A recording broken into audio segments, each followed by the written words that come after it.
Hello and good evening and welcome to Spurs Diehards show, guys. Tonight we're going to discuss transfer incoming and outgoings and whether the Euros... It's not on the YouTube, Adrian. It's not on. It's not on. Isn't it? No, it says waiting for Adrian Shoga. Well, it's live. Oh, now it is. No, is that my fault? Right. My YouTube was doing weird then. Okay, it might have been a little time delay or something, yeah? Yeah, it is. It's on my phone. It's on my phone. Right, okay. Hello, Chang. Good to see you, buddy. Good to see you. Brave of you to be up this late. Hope things are all okay with your daughter. Yeah, are they? Good evening, everybody from Southeast Asia. I hope I'm audible to each and every single one of you. Thank you very much, Mr. Sroka, for having me on. I think this is the first time I'm making my debut on this channel. It's 3 a.m. It's 3 a.m. now on a Saturday morning. I apologize for not being able to come on properly the first time around. I believe this channel debuted on Tuesday, but I'm glad I'm here. I'm glad I'm here now.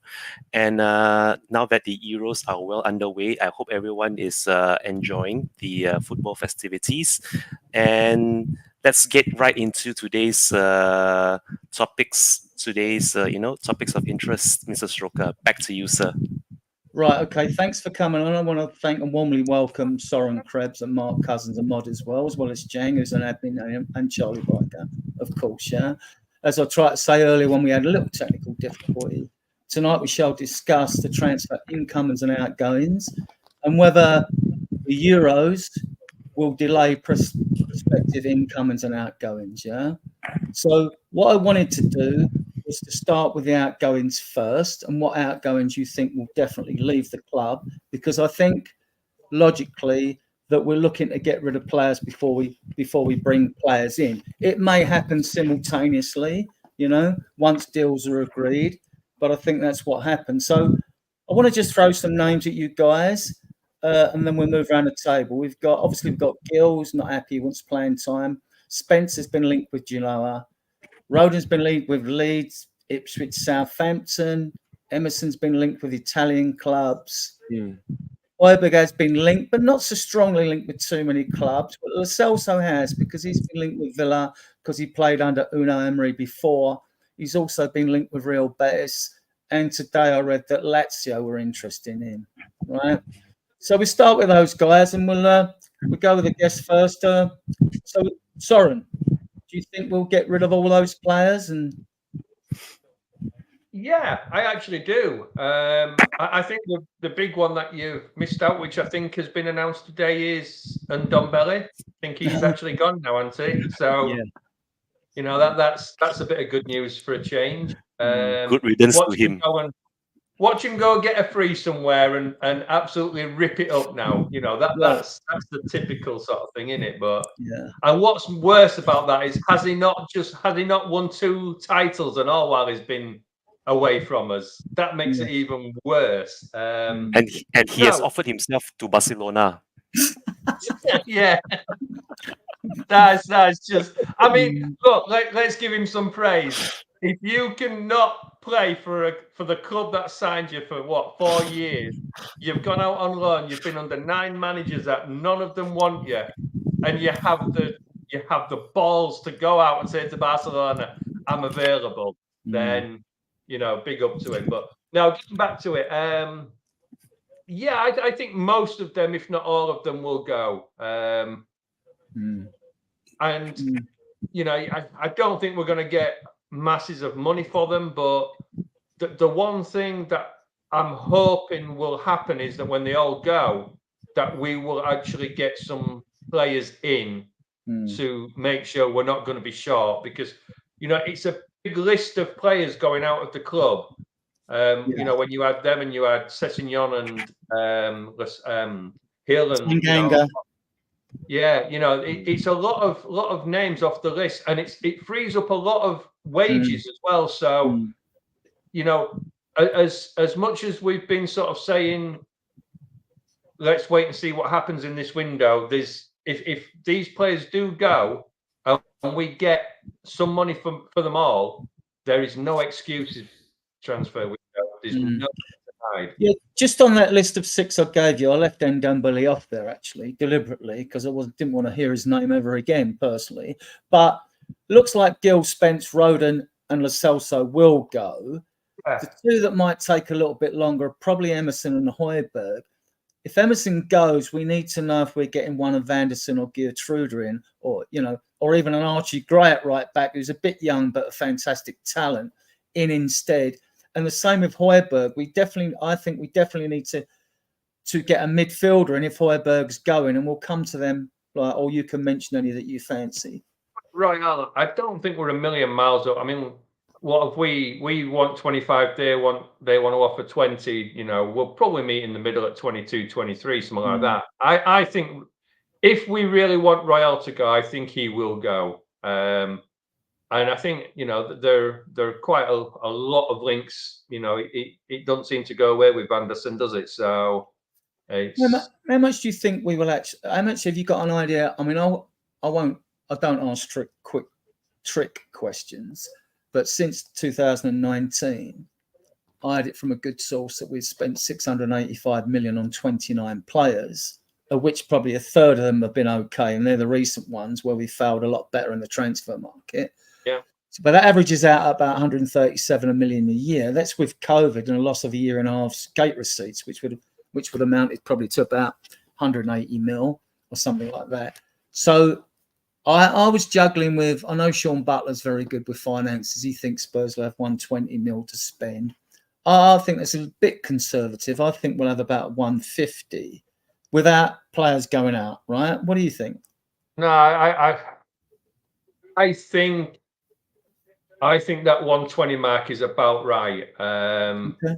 But I mean, what you see, what everybody, when we talk about money, what we've got for transfers, I think what we've got to remember is a lot of that is, we say, well, we're only paying, if we buy a player for 60, we might only play 20 this year or 30 this year. But I think Tottenham are a club that if the player is 60 million, whether it's spread out over 2 or 3 years or 5 years, that 60 million is accounted for now.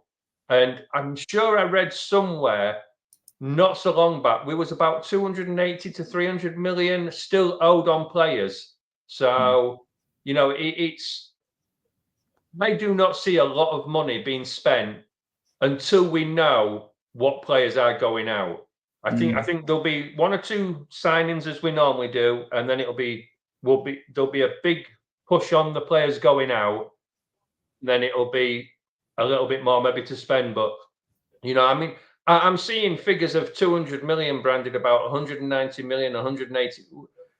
Tottenham, I don't think we're going to spend that. I really don't. I see us being around that 100 to 120 and then see what goes out. Right. Okay. Charlie, let's have your take on this. Well, I think everyone that you've named, like 9% is going to go out. I hope that Roden goes out to Leeds so we can switch him out for Archie Gray with a good deal because Archie Gray is a bloody good player. What the heck am I seeing in the chat?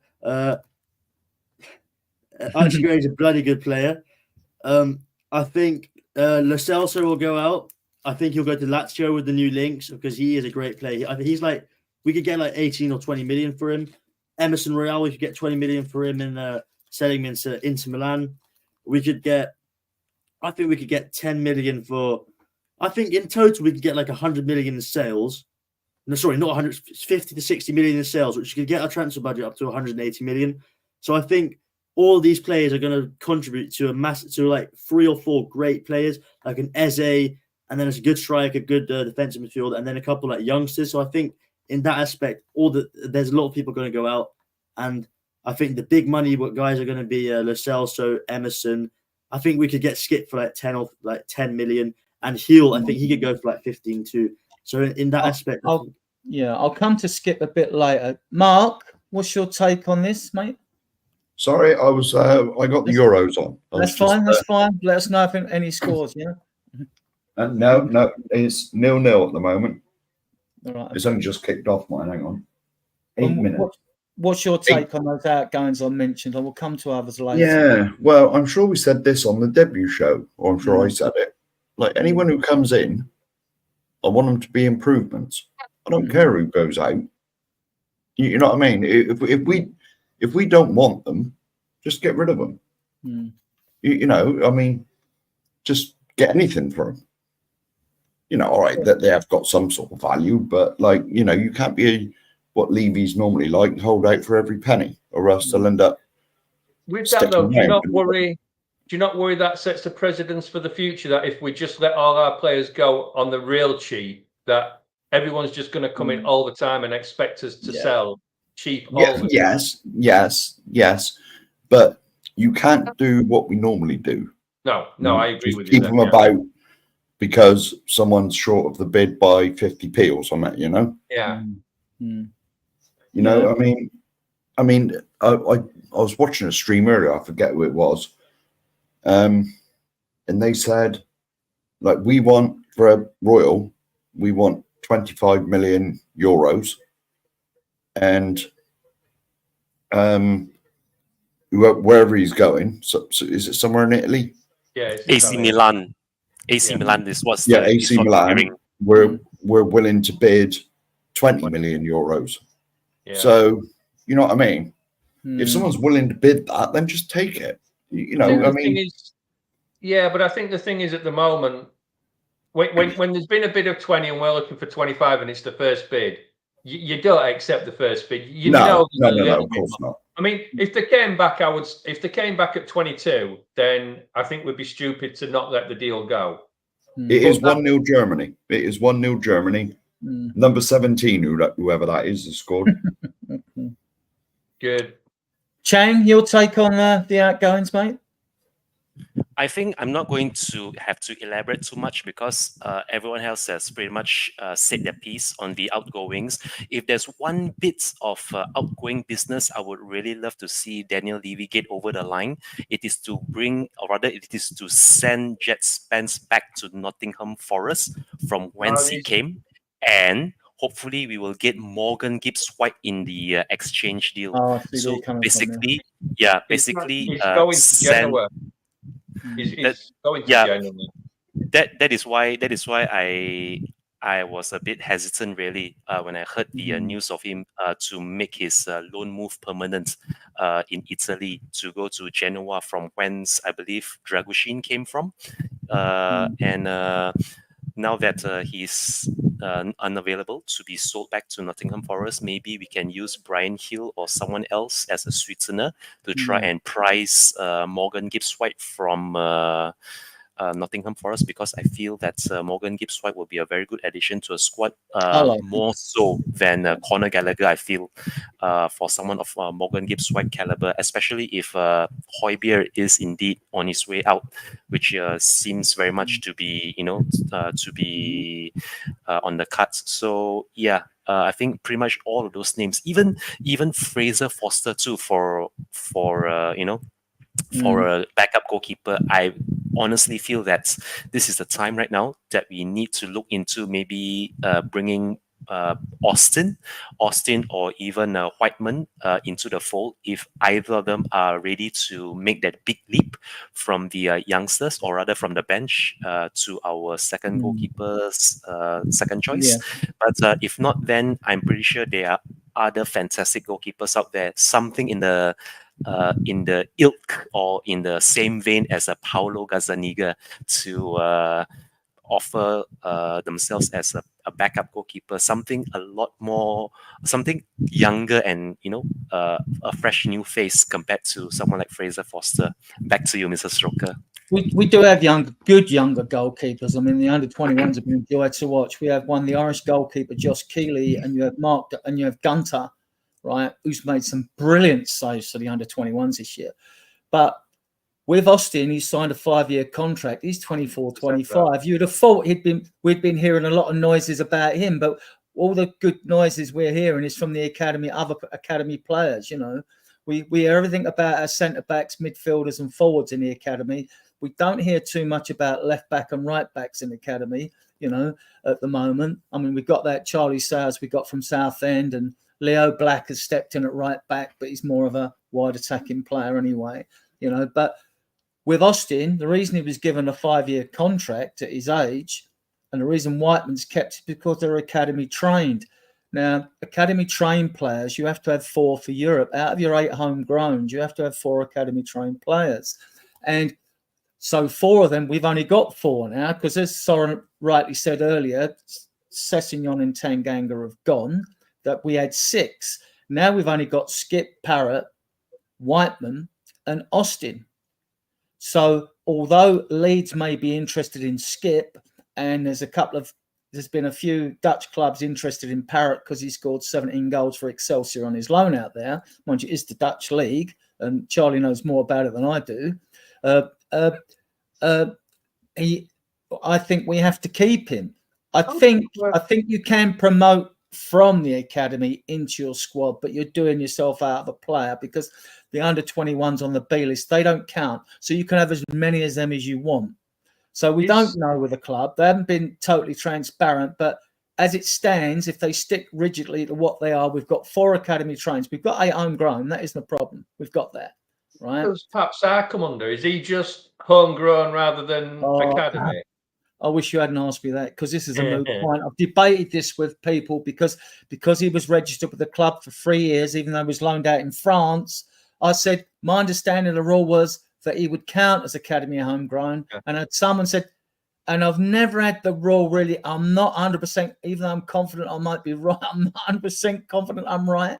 But then if you look at homegrown, you've got Madison, you've got Davies, you've got Brennan Johnson.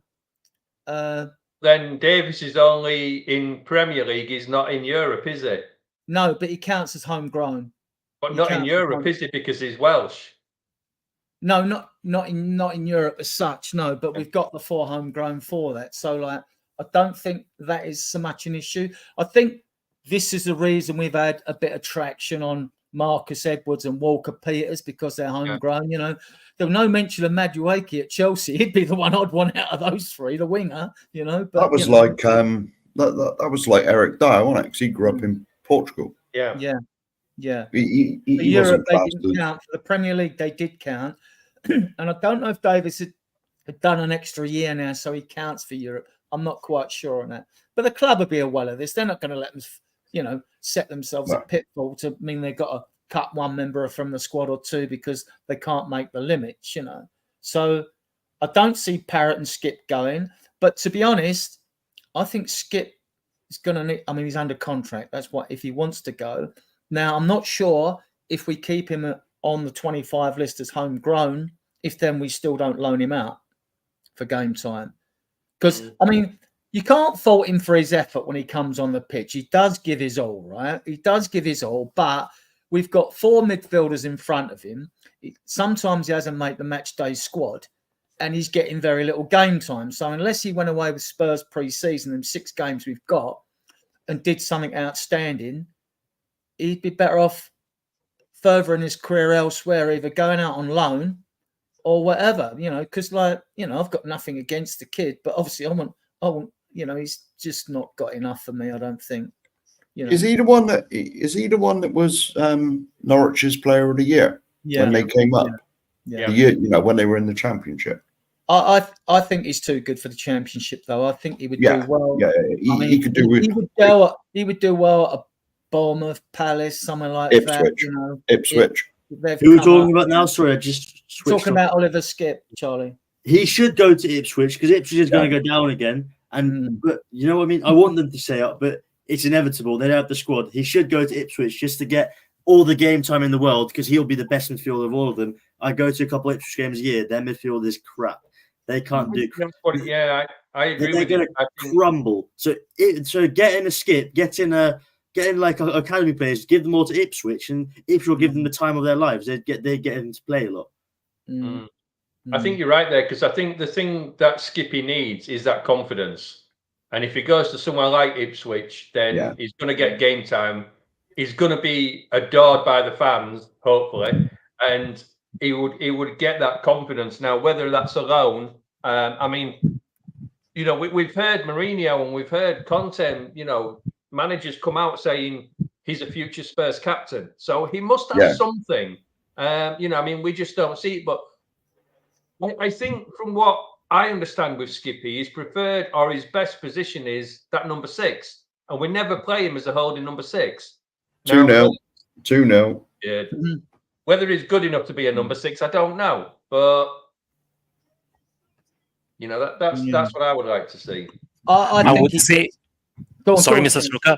Go Yeah, on. I would like to just say this about Oliver Skip. I think Oliver Skip needs a season kind of like what Harry Winks did, whether it's a whole season in the championship and hopefully win promotion, which with whichever championship club he will be playing for, or even a whole season with the likes of an Ipswich or a Bournemouth, something like a West Ham, maybe not West Ham, some other club other than West Ham. Basically, a mid-table team or even a lower tier team that can offer him game time week in, week out. Pretty much the same thing that what happened to Harry Winks, and we would. I honestly feel that we will see a completely different Oliver Skip, much like when he was with Norwich, I believe it was. I think he did win promotion with Norwich in one season when he was away on loan as well.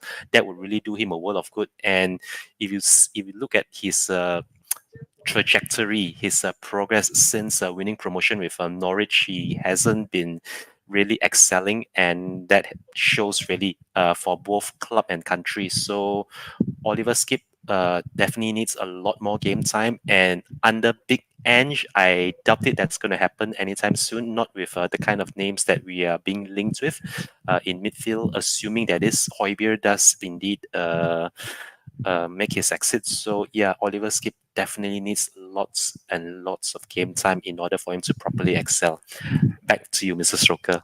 Yeah, and I agree. And it can't be easy for Skip because he knows we're interested in midfielders. So it pushes even further down the pecking order, doesn't it? What sort of reception would he get if he went to Ipswich on loan? An amazing reception. And he played for Norwich.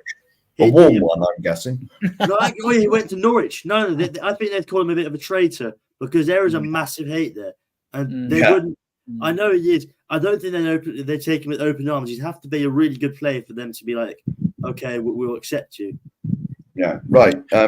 Right now, who's it? Florian Wirtz and Jamal Musiala has scored the Germany Who goal. is English? Jamal Musiala is English. Anybody wants to be German? Oh, is he? He is.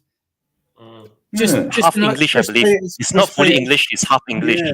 I will make you a mod after the show, mate. Okay, I'll make you a mod. He is half English, but still. I know Chris Peters personally. We meet up for games and stuff, right? So, right.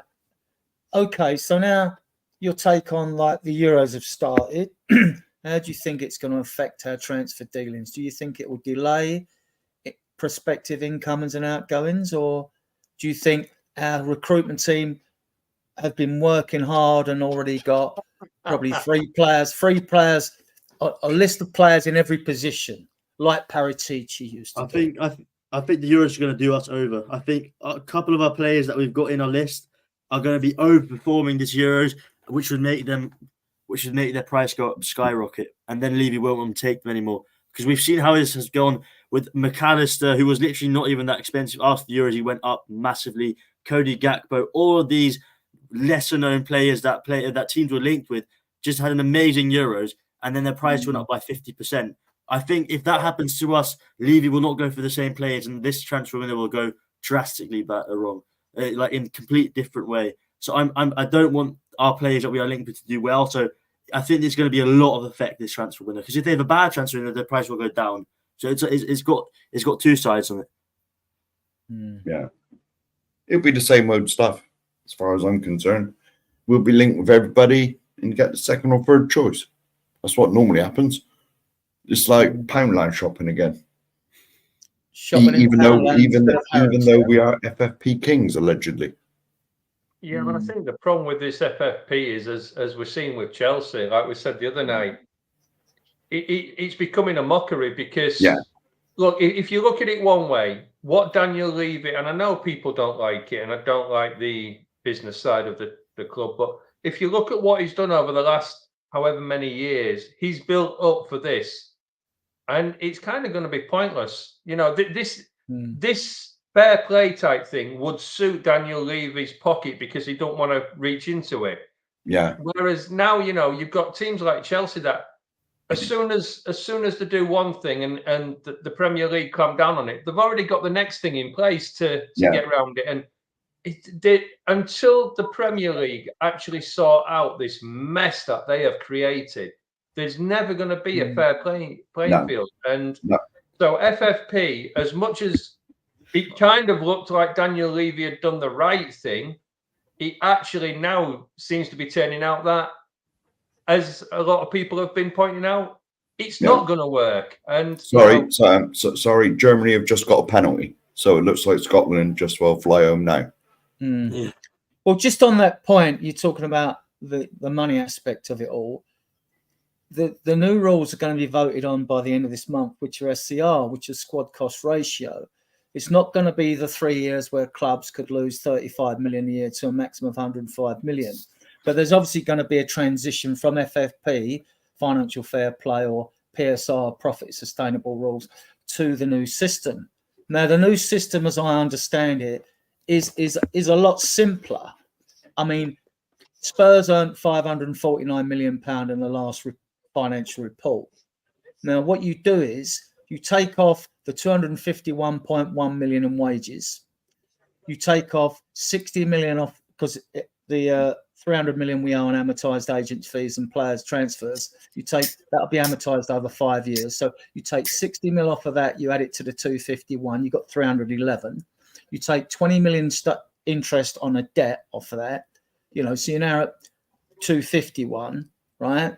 Now, there will be other football-related expenditure, like when you go away on a profitable pre-season tour, you've still got to pay for flights and 5-star hotels and bits. So every other football-related expense would come off that total of 549.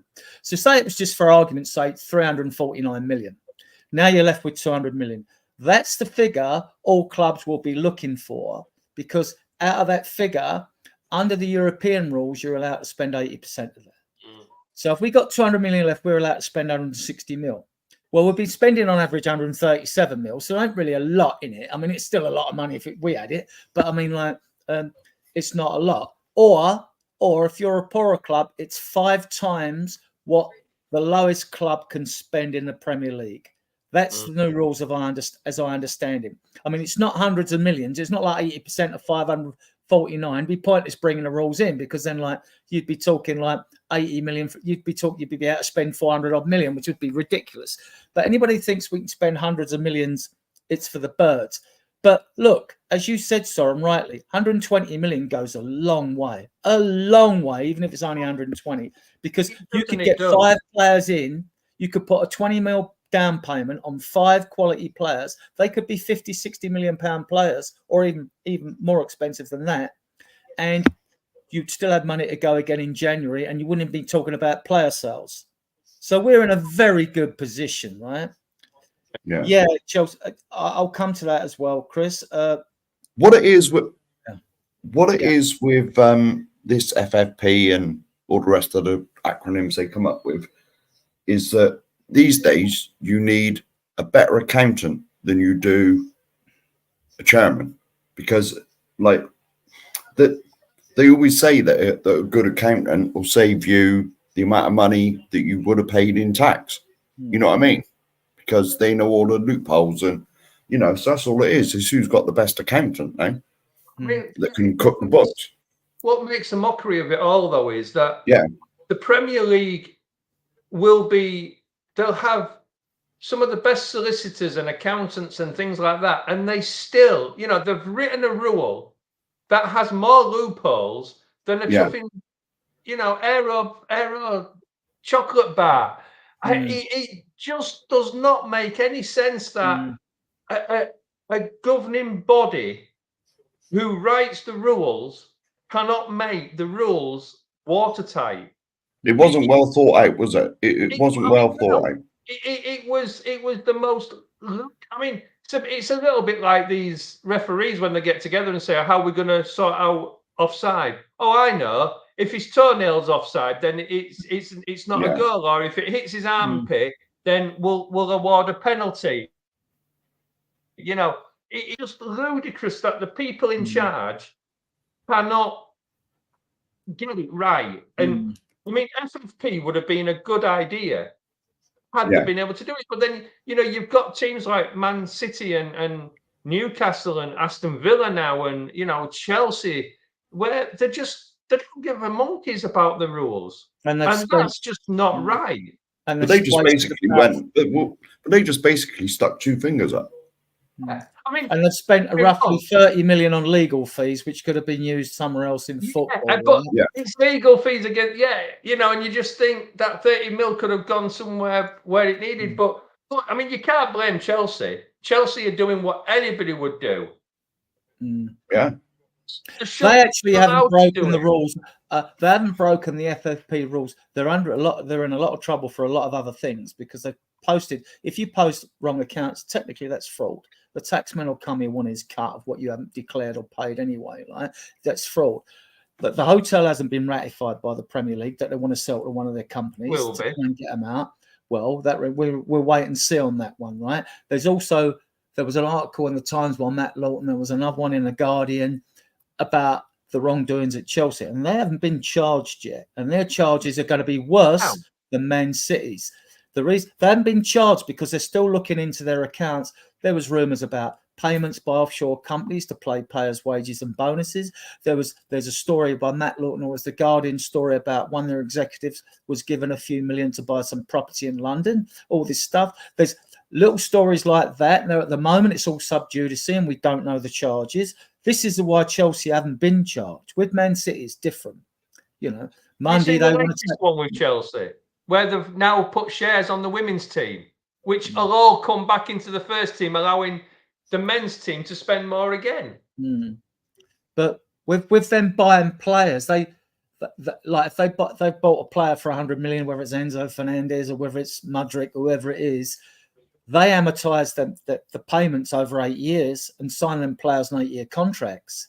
You can't do that now. That rule's changed. You can sign a player for 8 years, but the rule is you must pay that transfer fee up over 5 years. So Spurs could go out and sign a player for 10 years now, but you've got to pay the fee up within 5 years, right? So it stops that 8 years loophole and all that, that Chelsea have pulled. But they haven't actually broken the rule. But take it from me, I believe, and it's my opinion, they have broken lots of rules. And I think, but we'll see, like you said, the lawyers, whether they, I mean, look at what Man City are doing. They're taking the Premier League to court like a restraint of trade. It's an illegal practice and all that because you're stopping us from spending how much money we want. Hang about. You join a club, in my opinion. I'm not a lawyer, but you join a club and you sign that terms of agreement at the bottom. These rules were all right for Man City before they were successful, and they were gradually coming through till Pellegrini and was it Mancini were there or whatever it was, and before they were there getting them success, and they started buying players on a regular basis, right? The rules were all right for them then, and now they're not. I don't think they've got a leg to stand on, personally, Man City. They will get busted, but if you look around though, Adrian, anything that's under a contract can be beaten. There is not many contracts out in the world that if you get a good enough lawyer will not be beaten. It's all you need is one discretion and the whole thing is chucked out. And I don't think Man City would be stupid enough to take the Premier League to court if they don't think they can win. I get that angle. But also, if they're nervous and worried about being found guilty, or if they know they're caught back to rights, then this is an act of desperation to try and put the Premier League on the back foot. So you can juggle it whichever way you want. I think it's an act of desperation. You think it's a bit different. That's fair enough. I don't know what you other guys think about this. I don't mind talking about it because, we'll come back to transfers anyway. But to be honest, always in law, there's a lot of jiggery pokery going on. Always, I mean, I don't know anything about law, so, but there's always loopholes, isn't there? Because I remember it was a few years ago that there was people would get a speeding ticket from one of these Gatso things. And there was a lawyer in this country that got everyone off just by some magic loophole. And so there's always ways and means about everything. Yeah. That's as much, but it's like I said, I know nothing about the law. I've not studied it or anything. So, but there's always ways and means about anything. And the Premier League, I know in England we're going to go through the process of a general election, but you know, we're going to end up with the same bird, different wings. But I mean, this is what happens in elections to me. The only difference between the Tories and Labour is you pay a bit more tax under one than you do under the other. It's the only difference, if you want to be cynical about it. Anyway, we'll steer away from politics, you know. We'll move on to players that have been linked with Spurs. And I mean, I know there's a lot, but we'll talk about the main protagonists, you know. We've got Eze. I'll keep him separate. He looks a very likely signing, doesn't he? Then you've got Tony, the strikers. Then I'm not going to include Eze as a striker. To me, it's just we'll use the narrative marquee signing, because I don't think any of the ones we've been linked with are marquee signings. They may be close to being marquee signings, but I don't think they are. Then strikers, you've got Tony, Ivan Tony Brentford, Santiago Jimenez, a final, En-Nesyri, the Moroccan player for Seville, I think it is. Guirassy from Stuttgart's been mentioned. Evan Nilsson of FC Porto, the 24-year-old Brazilian centre forward, been mentioned. Nico Williams, nice strike rate. Then you've got midfielders, Conor Gallagher, Morgan Gibbs-White. You've got Ederson at Atalanta, Fratesi at Juve. Then fullbacks, if Emerson goes, we've been linked with Vanderson. We've been linked with Vanderson of Monaco, Geertruida of Feyenoord, Archie Gray of Leeds. The centre-backs that I like that we've been linked with, Calafiori and Borguino of Torino. And yeah, so, and I'll start with the latest protagonist, which is Take Fuser Kobo of Real Sociedad. Now, he's been getting a lot of traction today, and I posted a video. To be honest, I'm not impressed, and he's a very skillful, tricky winger. He looks really good. They even link him as a right-sided midfielder. He's not. When you see him, he's a winger. He's a good player, but when he first came, when he was first picked up, it was because he's 23 now. When he was about 12 or 13, right, he scored 74 goals in 30 games as a kid. He was 12 or 13. Since he's been shipped around, he's had stints at Barca, Real Madrid, shipped around. He's now at Real Sociedad, you know. But in 259 appearances, he's got 36 goals, which is 1 in 7. Right. Now, you know my feelings on bringing him forwards. I only want forwards that can score goals. I don't care how tricky they are. If Ange wants this player, fair enough. I don't see how he's going to progress and take us forward. If he turned it out to be a blindingly good signing who created loads of goals for us and things like that, then I might change my opinion. But he's been shipped around quite a bit, and his main promise was shown when he was about 12 or 13, when he got all them goals. So I don't know. I watched a video of him today. I posted it around. I don't know if have you guys looked at him? Okay, Meta says Kubo's class. Okay. Yeah, I think he's a good little player. If you want to come on, Chris, I'll link you if you want to come on. The only worry I've got about him is another Brian Hill to me. He's slender, he's small. You know, is he going to get out muscled in the Premier League? That's the only worry I would have. That I think is technical. I think he's a little bit versatile. I mean, he has played across the middle and the left. But you know, it's another one of those that you just look at him and think, is he going to be strong enough for the Premiership? That's the only worry I've got. Yeah. All right. Sorry, I was just answering a query in the what's name. Right. I'm back with you now. Right. Okay. Yeah. Yeah. I was going to say I did see the video that you put out earlier, Adrian. Mm-hmm. But when you watch these videos, I remember watching a thing about Soldado before he came, and he looked brilliant. Yeah, he looked absolutely fantastic, but it was slightly different. I mean, anyone anyone can make a compilation video up, or I'd probably look fantastic. You know, but pants. The thing with Yeah. Soldado is when you watched him, he'd make all those darting runs and nobody would ever find him. So it made him look even worse than what he was. He can't score a goal if nobody gives him the ball. And the amount of times it was, I mean, and I know I don't want to mention the name, but it's like when Werner first came to us and he was running down that left wing and he was open all the time and nobody ever put the ball there because they just don't have the, you know, we haven't got the players to see those darting runs that are on that same level with he's gone, you know, and that's, I'm not saying that Werner's on another level before anybody starts telling me off or Soldado was, but, you know, if you've got a player that's making a run and you don't put the ball in, he can't do anything. Yeah. Just on the subject of videos, Mark, I mean, I don't know, Chris is a coach, so I don't know what he does when he looks at videos like this, but it's my take on it. What I look for, if it's a midfielder or a striker, when I look at these videos, I know they're going to show the player in a good light. So I'm looking for players with vision that move the ball quickly, that can make things happen. They're my three prerequisites, right?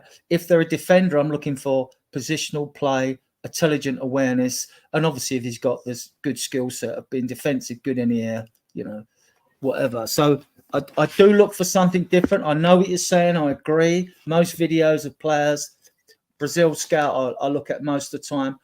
They do always going to show, because you're only going to clip a player in good light. You're not going to clip him at his worst light. So, and they do give you the little synopsis at the beginning before the player comes on. You know, a general list of his stats, whether he's right-footed, left-footed, how old he is, blah blah blah, and all that, position and all that. So they are good. I mean, these people put the work in, right? Yeah. So that's what I look for in videos. I mean, and I don't know what do you look for in videos, Chris? Do you look for anything specific, or?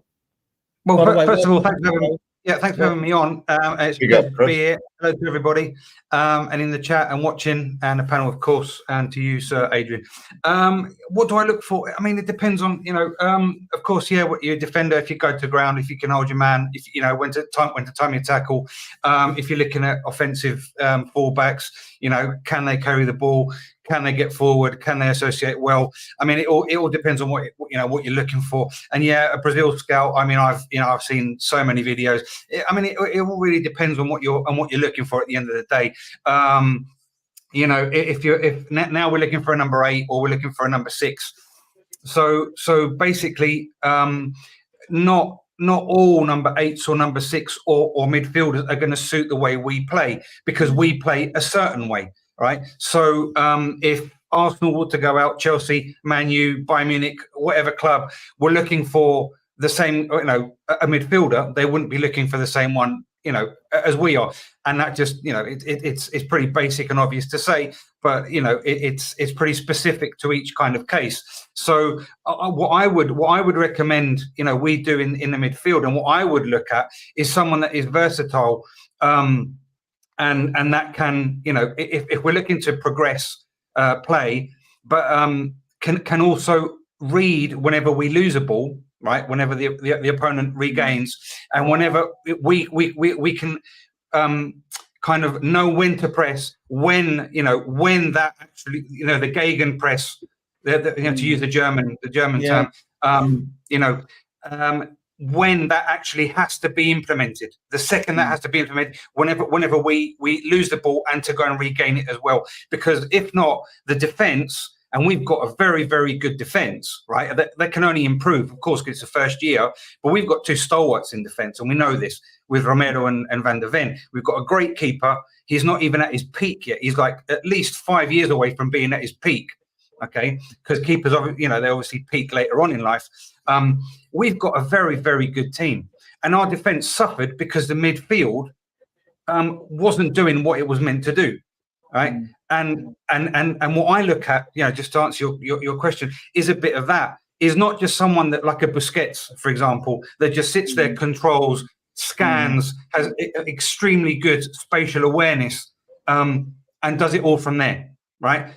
You need someone versatile. We're not going to get someone that just holds as a CDM. You're going to need someone that's a bit more versatile in that sense, for us. I'm not saying Busquets is not versatile. Don't get me wrong. We're going to need someone that's adaptable, that suits our needs.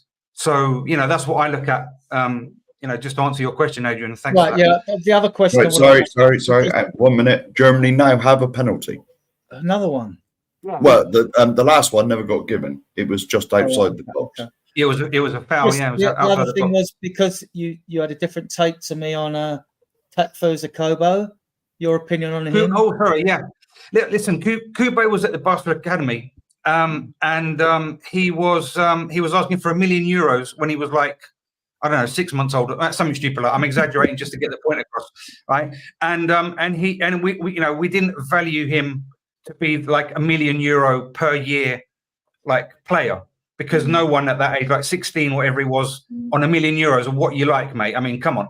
So he went to Madrid, and he didn't, do much there. Then I think he went off to Mallorca, and he did quite well there. Then he got his move back, to Real Sociedad, and he's had quite a good stint there.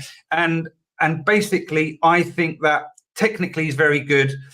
He's very nippy. He's nothing to do with Brian Gil whatsoever. The only thing that they've got, Gil and Kubo have got in common is that they're technical players. They're nippy and they're technical. Kubo is, got low center of gravity, as Gil is meant to have. But Kubo is like, he seems more, built. He's more stocky, and he's been doing it longer, more consistent, right?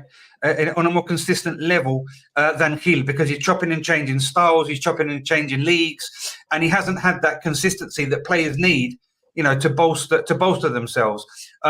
It's like, for example, basketball player like Pau Gasol, the Gasol brothers that went from Spain to the United States. They didn't have a hope in hell if they didn't bolster and bulk themselves up. So they did, under those routines, whatever they did.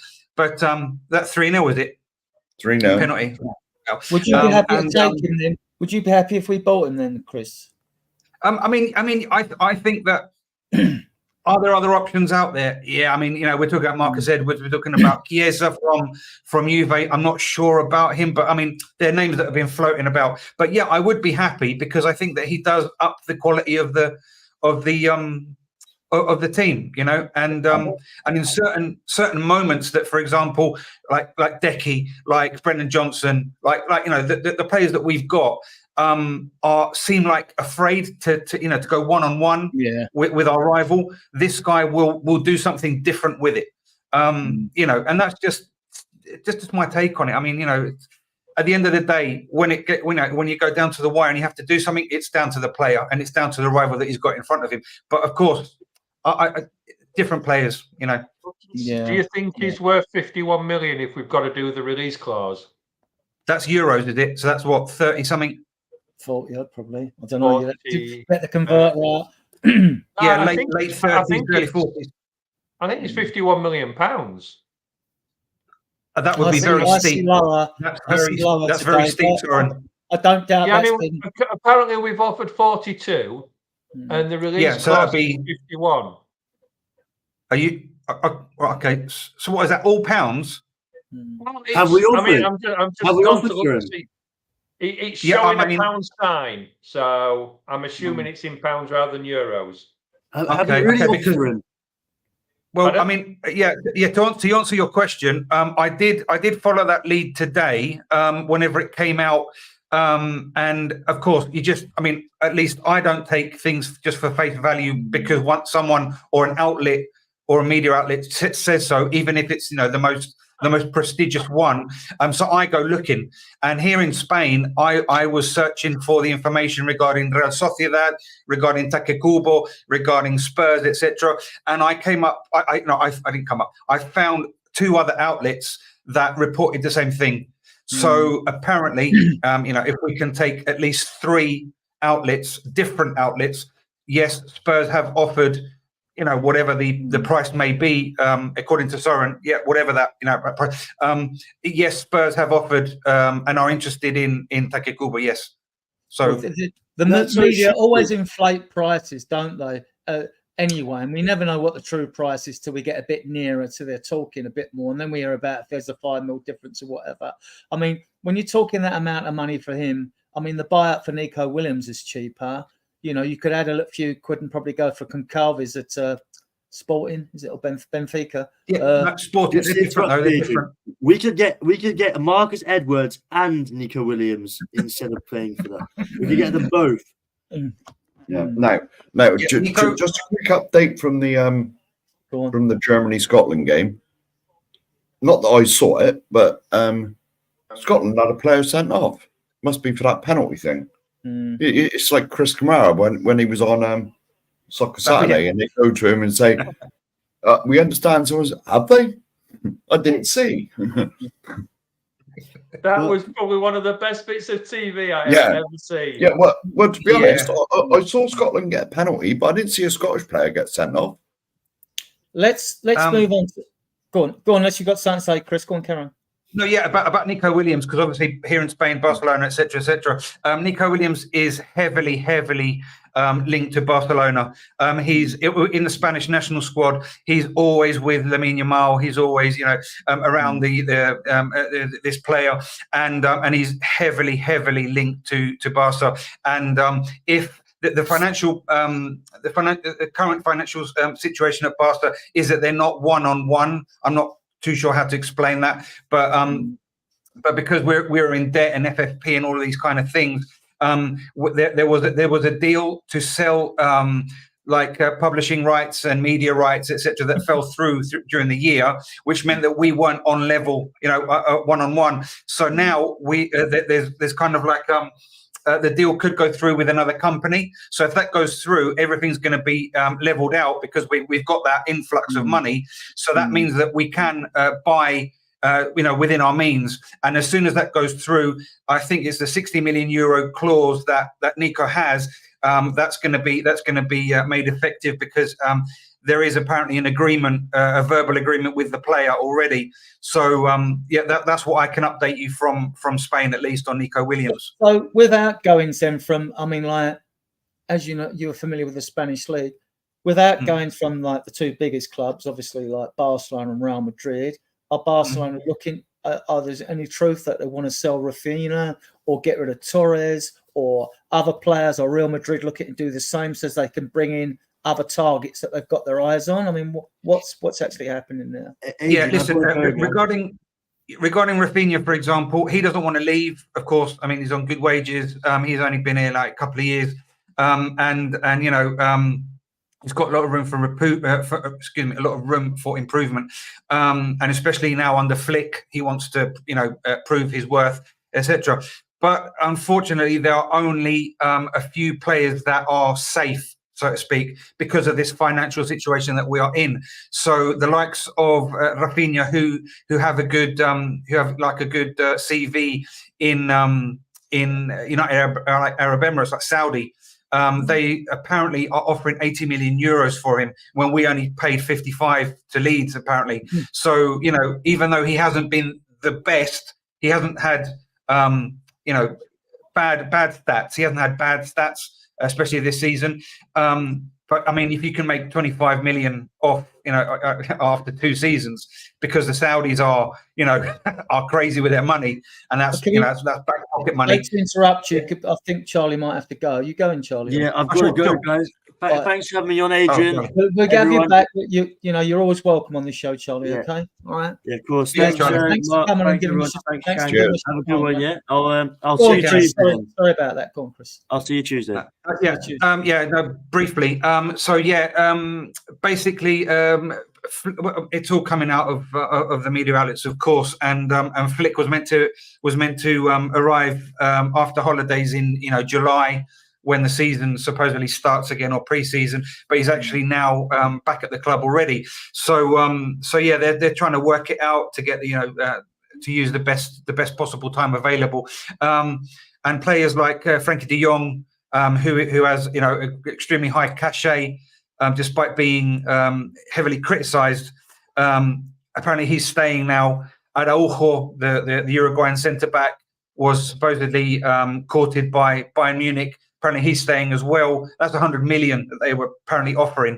but now they've signed. Is it called Benjamin Tarr from Leverkusen? So that could be.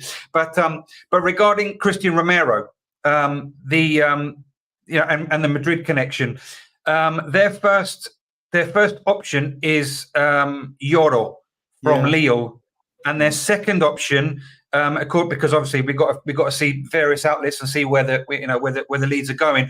Their second option apparently is 100 million euro rated Antonio Silva from Benfica. It's not Christian Romero. So I found that quite strange, and now we've got the opportunity. I wanted to share that with you. So they're younger players. Are they younger than Romero? Are they Sorry? younger than Romero? I think Romero's 25, 26 now. They're younger than him. He's going to be 27 this year, but they all are. Yeah, but I think Romero is going to be 27 this year because he was born in 1998. So, and I'd love to be, 27 again. But I think, Isn't the first choice about 18 years old or something? Rated at 50 million? I'm not exactly sure, but I think they're trying to do another Varane. When Varane was signed from Lens, he was a Zidane kind of like a suggestion, and that went really, really well. Varane for Madrid was very, very good, and I think they're going down that road again. And of course, France, they've got extremely, extremely talented players all over the park. In all positions. And I think this guy. I saw on Twitter a Manchester United Twitter page or outlet, and they're talking about Yoro as well. That they would, they'd take Yoro, no problem. So this guy must be, something special if other clubs around Europe and not just Real Madrid are talking about him. All the big clubs are talking. I think he's 18, and I think he's about 50 million euros or pounds. I'm not sure which one, but he's very, very highly rated. Very highly rated. So it's Vuskovic is coming to us at the end of the year, and we've got Dorrington and Ashley Phillips, and people shouldn't forget that. We don't need to go and spend fortunes on a young defender, not central defender anyway. I think the thing is with Romero, though, it's another one of those where it's just rumours being put out there to upset, the players and things like that. And see, if he turns around and says, "I want to go," and it doesn't happen for him, then it's not the worst. But I don't think Daniel Levy will sell him anyway. No, he's got 3 years left on his contract, and I read a report said he's happy at the club. And this story come from, look, you get different tiers of media. This come from a very low tier media source. It got picked up by mid tier media, and then it even got into, I'm surprised, into the Express and that, like on their sports section. I thought, you're really running with this, and it's BS. They're desperate for column inches, right? Until when the Premier League's not in full flow, they haven't got their story that lasts them every 3 days. They move on to the next story, next story, next story. So like this is just column inches. I posted about this. I said, go on. Yeah, it came from ESPN Argentina, apparently. Oh, really? ESP? What are you? That's the first I heard of it. But ESPN Argentina, because and they're running. I'm sure they'd be more concerned about the Copa America, not spewing stuff about Romero and Madrid. But media is media. That starts next Thursday on the 20th. So then you got fixture list come out on Tuesday, and we're doing a show that day. So we'll see how we go. Let's move on to strikers, guys, because I don't know who your favourite is. I've got a list of some here. You can add to it if I've missed any out. Now, I'm excluding Eze because I class him as just our marquee signing we are going for, simply because the clubs are in talks. Now, if Langer is in talks, if it's true that he's in talks with Crystal Palace, then that tells us that there's already been an agreement with the player and his agent, because there's no point talking to the club if the player don't want to come, right? So I think Eze's... I think we get him, right? I'm being confident here. Right, so strikers that we recognise as strikers. Ivan Toney, Santiago Jimenez, En-Nesyri at Sevilla, who Chris probably know more about than any of us. Guirassy at Stuttgart was mentioned, like Nico Williams and Tammy Abraham, God help us. And Evan Nilsson, right, of Sporting, I think, right? The young Brazilian striker is about 24. Who's very highly rated, and he's got a better strike rate than Richarlison. Mind you, I think all of us would probably have a better strike rate than Richarlison. So, guys, comments on those strikers. Chris, what do you know about El-Nesyri, or do you know anything about Evan Nilsson? Evan Nilsson's at Porto. I think he's no, he's not Sporting. Who's at Sporting is Gyökeres, who was at Coventry. Yeah. So I mean, Evan Nilsson had a good season at Porto. He's pretty dependable. I mean, the most versatile of the lot for me is Tony, if I'm really honest, and next to Gyökeres, because they can both I think Tony plays deeper than Gyökeres, and I think that the way that Ange wants to implement his style is versatility. It's not like an out-and-out striker number 9, that just sits there and just bangs them in. I'd like to see Vlahovic as well, but of those mentioned, I think that you've got to go for the versatile ones and not the static, like your target man kind of number 9s. If past is anything to go by. El Nesri had a pretty up and down season. Good Moroccan player. He's fast. He's tall. He's pretty versatile as well. I'm not sure about his association or his combination with the rest of the team. I mean, all players do it, but I'm not sure that's his default setting, so to speak. So I mean, I'm not sure if I'd have him in my top 3 over Gyökeres, Tony, and I don't know, and Vlahovic, for example. I mean, they'd be in the top 5 because I left Albert Gudmundsson off the list simply because a sexual assault charge in an Icelandic nightclub has come up again. It was buried, but now it's come up. So I think this is one of these where the complainant will probably get a fat payoff not to take it any further. That's what normally happens in these cases. So, Cheng, you haven't spoken for a while. Have you had a look at Tony, Gimenez, El Nesri, Garaski, Evan Nilsson?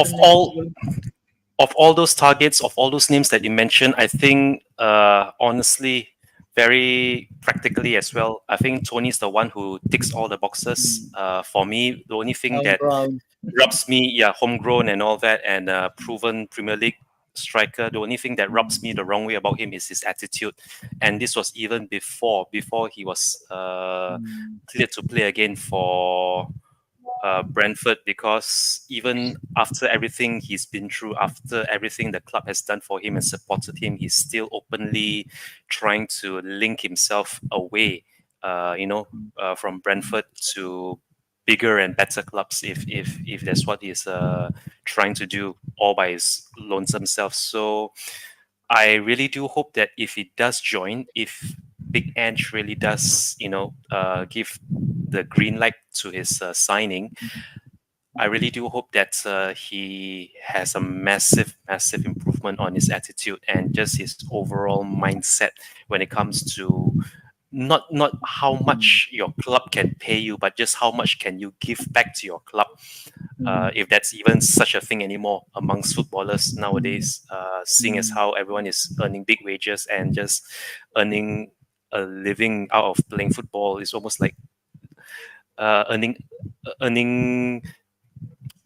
I don't even know how many lifetimes I will have to live to earn anything like a footballer. But the wages that they're being paid, especially Tony himself, I think he's only on 20 grand a week or something like that. The last time I read on his wages, and someone like an Ivan Toney deserves anything in the region of 70,000-80,000 pounds a week, and I believe Spurs are able to offer him this. It's just what would he offer us in return for his wages, because Ndombele was really one failed experiment. We will never ever splash that kind of money ever again for someone like an Ndombele. So if Ivan Toney does come to N70, I really do hope that he will be a massive improvement over Richarlison, although whether or not he's a surefire guaranteed starter in Big Ange's Ange ball system is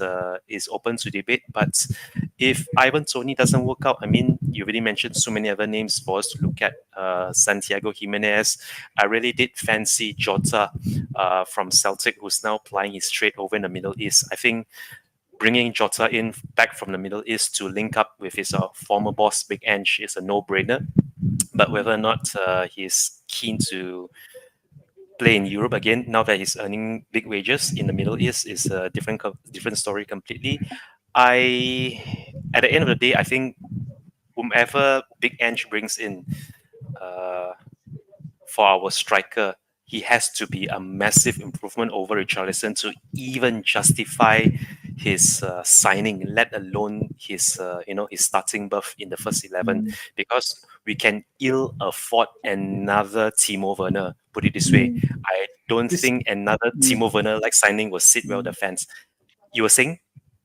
This is why I don't think Richarlison will be going, because then we need to get 2 strikers in, and there isn't a great list or a great selection out there at the moment. I mean, you'd be taking a gamble on Jimenez, who does bang them in, but he's dropped off towards the end of the season. Goodmanson looked good player. What I see him, he looked a very good player and would improve us. But if he's got this hanging over him, then we're not going to touch him with a barge pole. And the same with Toney. He probably is the best pick, homegrown, would best suit us. But Ange with attitude. And if there's anything hanging, his baggage hanging on, we are not going nowhere near him. And this is why, at least what I've noticed recently, when you read between the lines, suddenly like clubs that were interested, like Chelsea and Arsenal, they've wandered off, haven't they? As if to say, no, we can't take the risk. Arsenal can't afford to waste money because they've spent a fortune, over the recent times. So Toney would probably be everyone's choice. Other than that, I think it'll be between him or Santiago Jimenez. I just don't see anyone else out there. What we've got to remember is Arsenal have now started talking about Jimenez. The big revealing thing is Feyenoord have agreed terms with a striker. I'm not sure what his name is. So, is that a replacement for Jimenez? Is the deal done for Jimenez with somebody? Is he coming to Tottenham? The only worry I've got with Ivan Toney is I think he'll score goals for us, but is he going to do the press that Ange Postecoglou will want from him? You see, that's if you look at Richarlison. I mean, everybody slates Richarlison, but he works his socks off running around that pitch, which is what Ange Postecoglou wants. I'm not saying he doesn't want a striker to score goals, but he doesn't want a striker to stand around and only score goals. Yeah. He's got to put the work ethic in. Yeah. And we always look I'm not going to say more solid because we haven't looked solid all season, but we look more solid with Richarlison playing because he hunts the ball. He's working all the time. And I think that's when we put Son down the middle when Richarlison isn't playing, and then you've got Brennan Johnson. He doesn't track back very much. That's the downside to Johnson. He does not defend enough. Now, to me, we need that striker that's going to put the ball in the back of the net first and foremost, but he's got to have that work ethic as well. And that comment here, Jonathan David, that wouldn't surprise me at all. That wouldn't surprise me at all. Now, Tammy Abraham, again, I think he's going to Villa. I think he'll end up at Villa. There's a lot of noise coming out that Villa want him now. So I'll be surprised if he comes to Tottenham. I watched Jonathan David in videos and I wasn't impressed. He seemed more of a tapping merchant when they came in. I like a striker who can make things happen, like a Sonny who will have a curler shot from outside the box. He don't get too many from outside the box, but when he does, you've seen it get away at Leicester when he scored before half-time. We saw him score against Arsenal with a curving shot, didn't he, during COVID when he came down the left-hand side and curled one in. I don't see that. When I see Abraham play before us, Chelsea, he's another one who misses far too many chances, in my opinion. David, I mean, when he played for Chelsea, I'm not a fan. I'm not a fan. I've got to admit it. I'm hoping, like you mentioned with Richarlison, if he has had, he's had his injury problems, and he's didn't end up with a total bad like goal score for at the end of the season, considering, and if he's overcome his psychological problems as well, we may see. He's not gone to South America. I'm hoping we see an even better Richarlison next year. You know, Richarlison at his peak or something, and that he can prove to us that he is good because he's not going anywhere. You know, so Richarlison wasn't picked for the Brazil squad, was he this time? No, they picked Matey instead, didn't they? Yes, so he's going to have the whole of pre-season as well with the system. You know, if he can stay fit, I think we'll see more. The thing with Richarlison that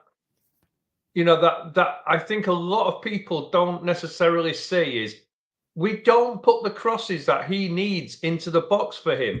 You know, he's a damn good header. We hardly ever put the ball into his head, and whenever we play the ball to him, we kind of play it so he's got to have a touch and then shot. Richarlison is his strongest when he doesn't have time to think about what he's got to do. You know, it's an instant shot. This thing about crosses. Before I know Chris is eager to speak here, but I was just saying. I mean, when I googled things like corners and percentages and goal scores, and I Google like free kicks, things like. And when I googled crosses, this is going back a couple of seasons. 1 in 64 crosses into the box results in a goal. Now we know why we can put most of that down because there's only usually one person in the box and he's marked by 3 or 4 defenders. Like he's never going to get near the ball. Someone will block him off and one of the other defenders will just sweep the ball out or whatever happens. And this is my argument. When Decky's made more incursions into the penalty area this season, all right, he only ended up with 8 goals than any other player. But he cuts in and people can like, oh, he's one-footed, he cuts in, he can use his right foot. He crossed at Man City when Kane scored the winner up there that season. Right, he can use his right foot. But the point is, when he's got the ball down there, who's in the penalty area? How many people have got in the penalty area? You know, I mean, like, and this is what I'm looking at. And I'm in the games and I'm watching our home games. I think, well, Richarlison's now making a run into the box or something. Sonny's out on the left, you know, and like where he should be, you know. And so there is that as well when it comes to crosses into the box. I mean, not many result in the goals. Actually, direct corners, it's like 1 in 33 results in a goal. You wouldn't believe it. You'd think that teams, why, I'm going off tangent a little bit here, but why haven't we reverted to the old Spurs way of having a flick-on header at the near post, or the ball, instead of trying to faffing about with these short corners we always ruin, right? Why aren't we hitting one to the corner, the corner angle of the penalty area when Sheringham used to run in or someone used to run in and hit the ball into the box? Why aren't we being a bit more... this is why I find football, I'm an old dog, right? I find football a bit robotic in a lot of ways. You know, you take a free kick, right? Is there some sort of rule that is a magnetic attraction that if you're anywhere central, the player that's got the ball must try and bend it around the wall? Because 1 in 16 free kicks, right? You would have stat, right? When I last looked, it may have changed. 1 in 16 free kicks where someone tries to bend the ball around the wall, the player scores. What happened to the tap to the side and finding out 2 or 3 of your players in your team that have got the hardest shot?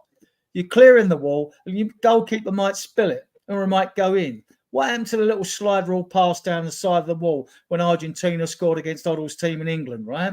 When we got knocked out on penalties as usual. Probably will, but to Germany again, right? So what happened to, where's the variation? Where's the little subtle free kicks, you know? I mean, like, if you look at it though, with the wall, it exasperates me. They'll have 3 or 4 players or 5 players on the wall, and then we'll have 1 or 2 on the outside of it. Why don't we just put a little slide pass through to them for them to turn and shoot?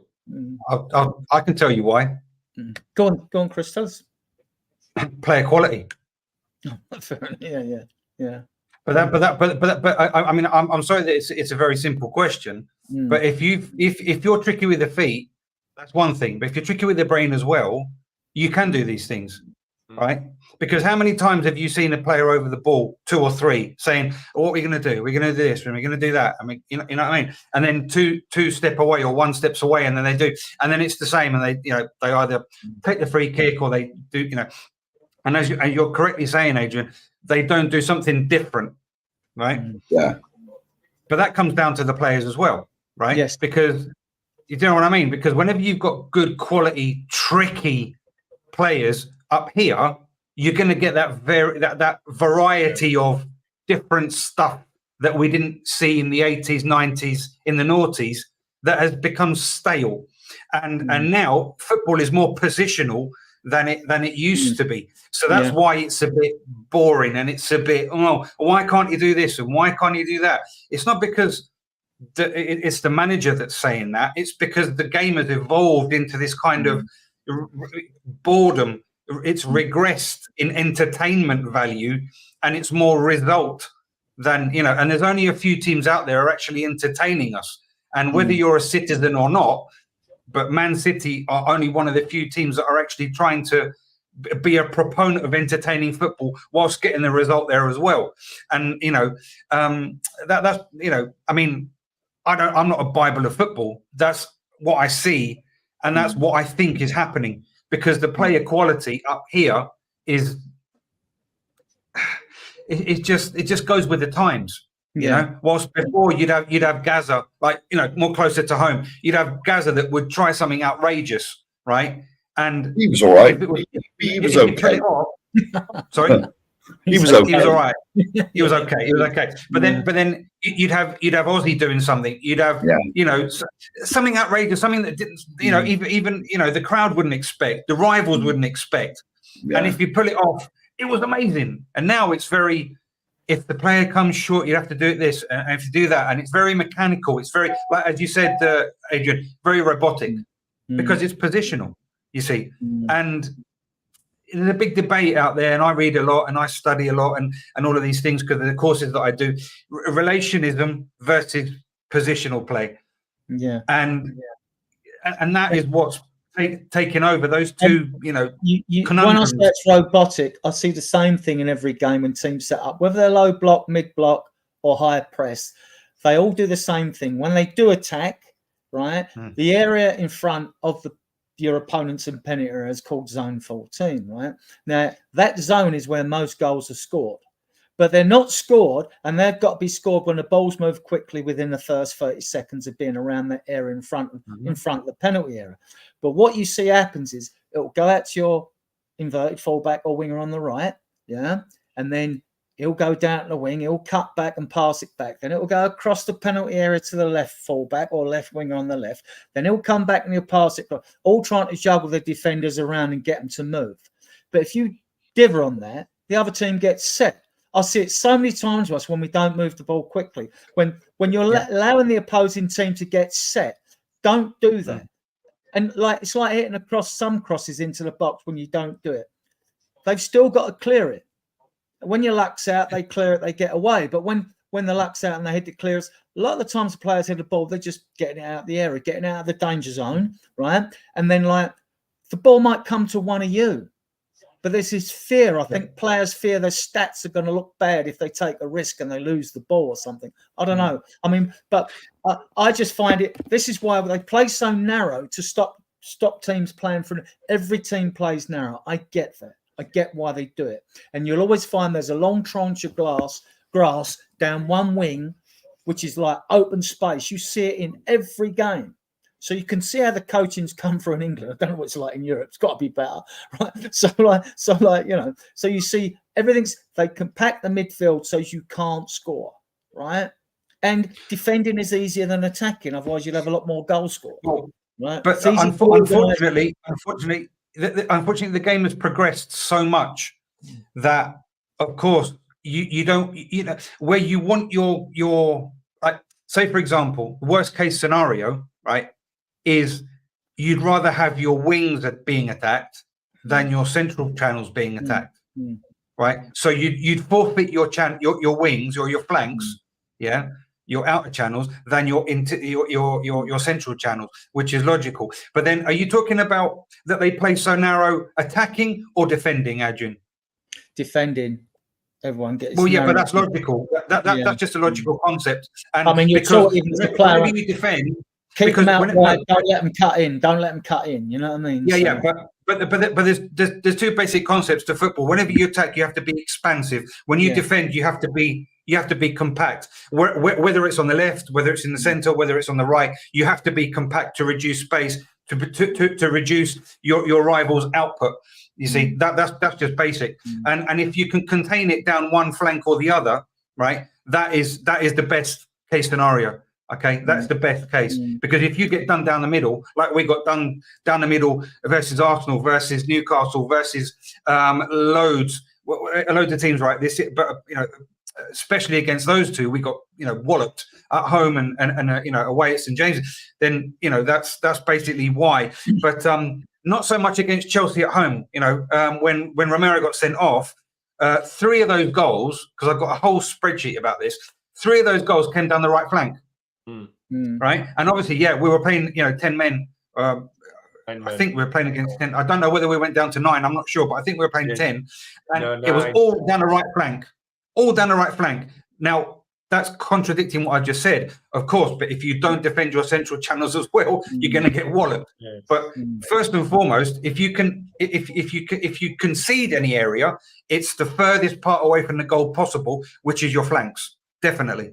So wasn't that the game where Romero got sent off and Udogie got sent off, and then Van got injured? Yeah, there you go. Yeah, it was 9 men. Yeah, that's right. Yeah, I mean, we basically lost our back line. But I mean, what gets me with that is that we talk about that and we say, that these teams are going to close up in the middle. Well, then surely our most urgent signings have got to be quality wingers. Somebody who can put a ball in from the wing rather than, if we've got, like we saw Romero going up, Van der Ven going up, 2 good headers, Bentancur can score with his head, then we should be putting balls in there for players like Richie and them that have got a chance of heading the ball rather than it going to feet in the box where there's 7, 8, 9 players all stood around. That's attacking. The thing that gets me, that we cross the ball, but it's always low and it's generally behind our players anyway. Attacking wise, you mean? Yeah.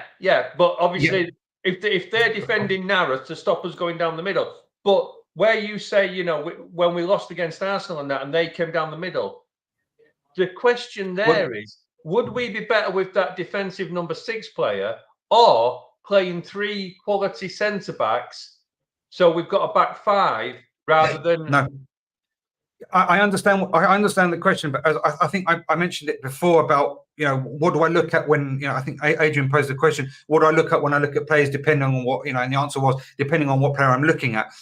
The things what went wrong, in my opinion, Arsenal, Newcastle above all, was the fact that we didn't.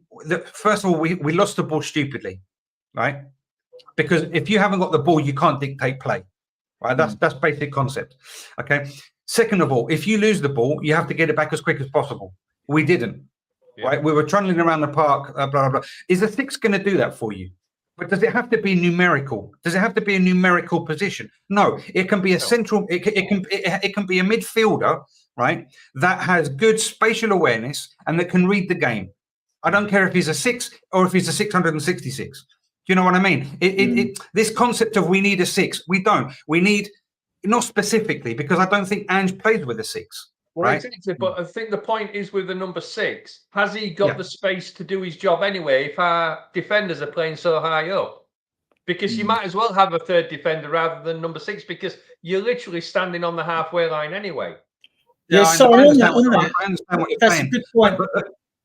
It is a good point, and it's a good question as well. But I think the main problem is not the high line, okay, that we've been so criticised this year. It's the high line that's killing us. No, it's the inverted fullbacks. It's not. It's the midfield that can't regain the ball, right, because of those automatisms, right, those concepts that either haven't been drilled in properly, or they haven't translated. They haven't understood the concepts properly throughout the whole season consistently. Do you know what I mean? So either through, I don't know, mental fatigue, the fact that AFCON, the fact that whatever reasons and whatever's gone on behind closed doors that we are not privy to, right? Something has obviously gone on that we've just gone great, great, bloom, right? Yeah. So basically, we need. Everyone's talking about Edison, right? Why Edison? Edison is a man that plays very good football with someone next to him. And if you look at Atalanta, for example, because I've looked into this, why is everyone going on about Edison? Well, let's see. Edison plays very well with De Roon, the Dutch guy. He plays very well with Pasalic. He plays very well with Koopmeiners, who I've been going on about for years, not for years, but for this last season. And, but he plays very well when he's next to somebody. He doesn't play very well when he's a sole number 6. Right. Yeah. So unless we have that quality, and unless we've identified the man that plays with Edison as a double, a double holding midfield, for example, right, which I don't think we will do anyway, because we tend to rotate, right, as the game goes on, so to speak. We don't need Edison. We need someone that understands spatial awareness and that can do the job whenever we lose the ball. And that's all we need. I know it's simple, but that's what we need.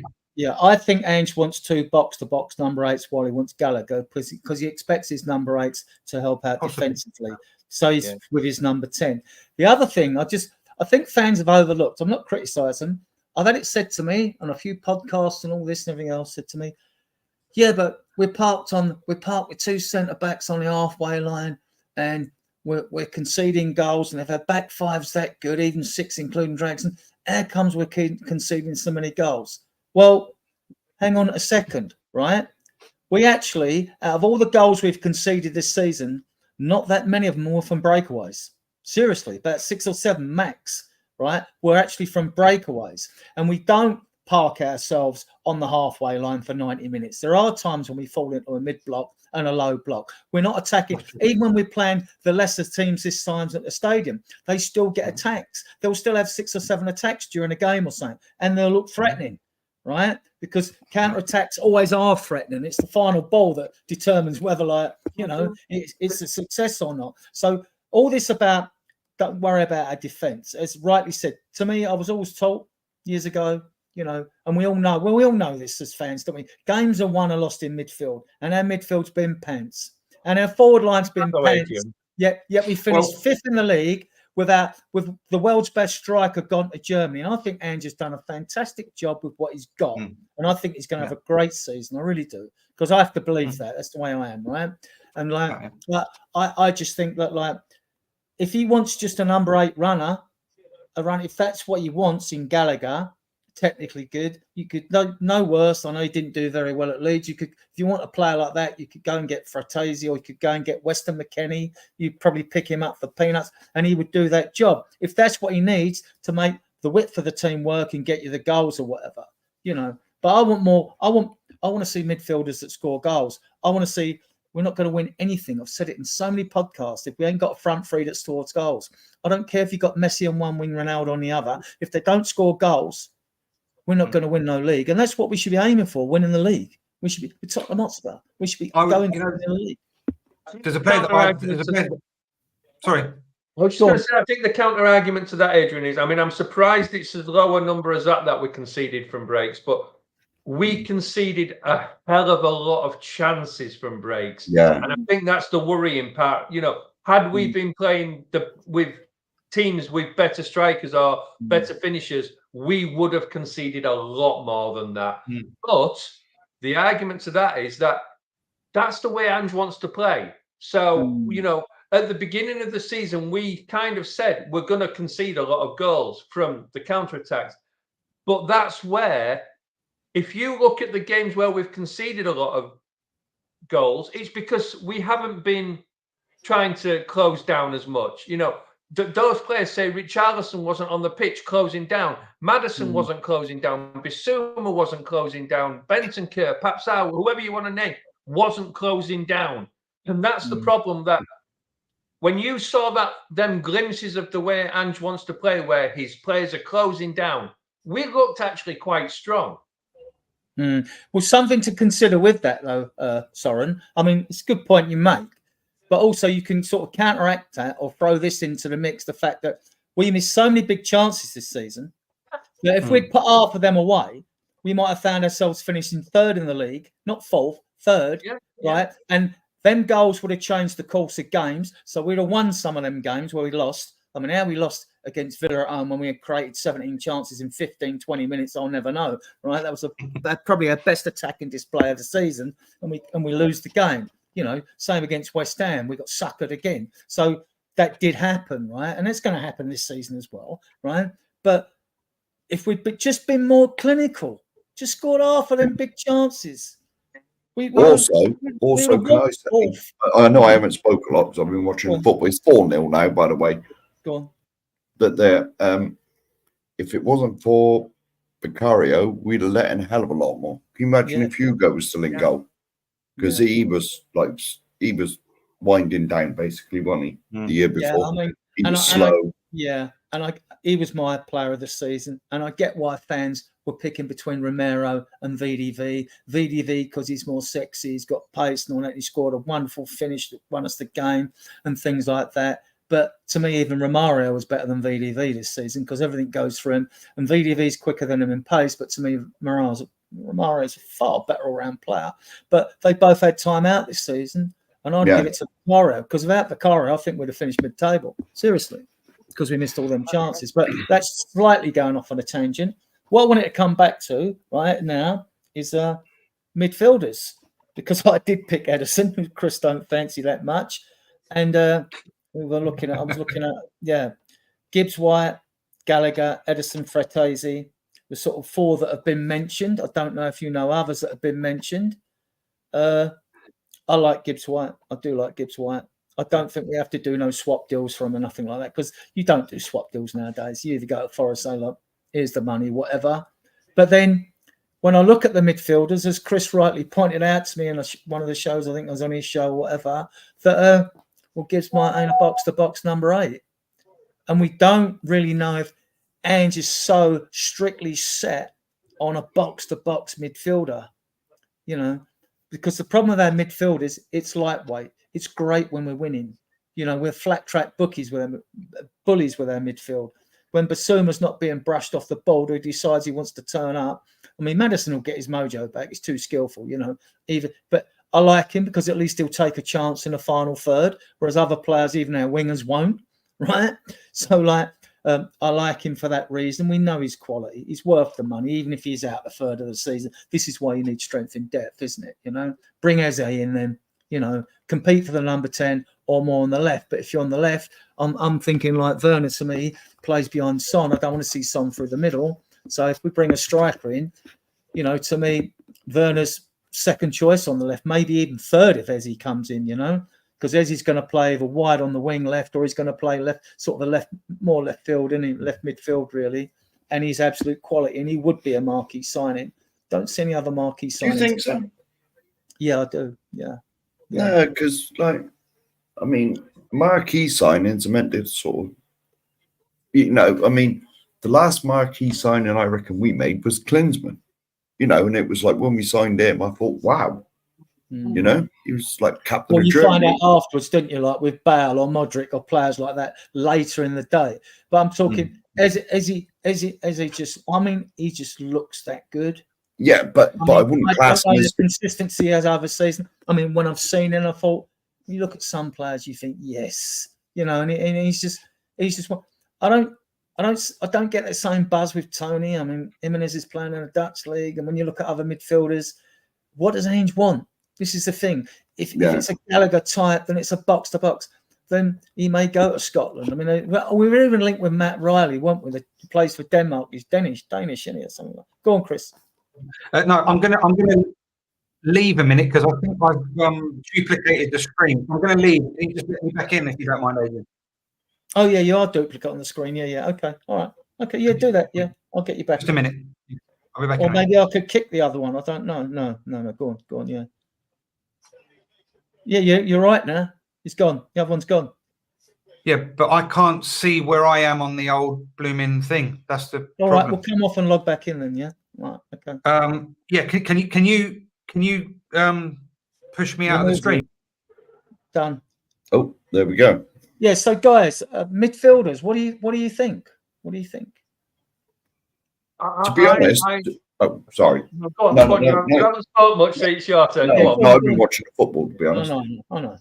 To be honest, I know it's the same old thing, but I want players to come in that's going to improve us. You know, not just there's one for the future. You know, he'd be all right in a few years.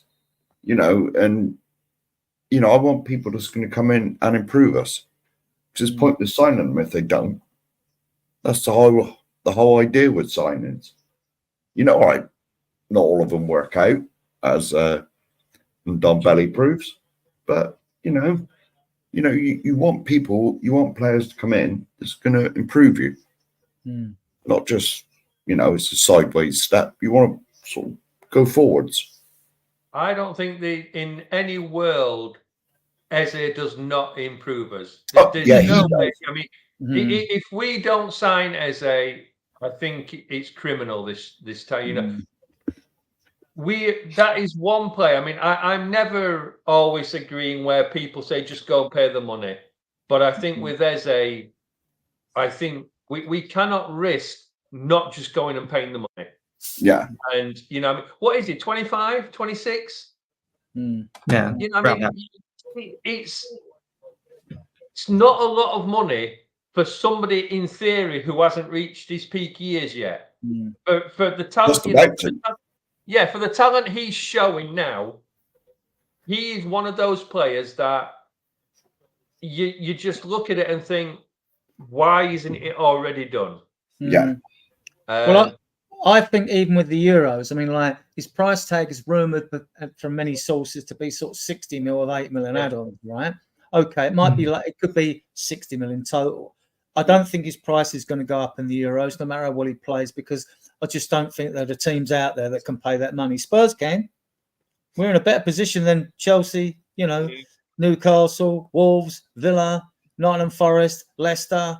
The list goes on. They'll all deny they've got FFP problems because they don't want you coming to cherry pick their players on the cheap, which Scott Munn will do, not leaving now. We're led to believe that he's involved with Lang and Ange, just giving the budget. I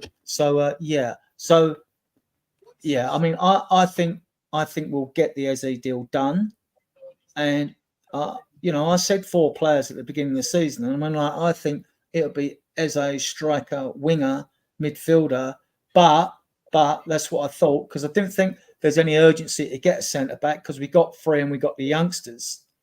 But if Emerson goes, then we will be looking at Anderson. I actually prefer Gertruda because I think he's a better player and he's more like you Doggy Mark II, and he's a doggy defender. He's really good and he can play midfield as well, So he's from Feyenoord.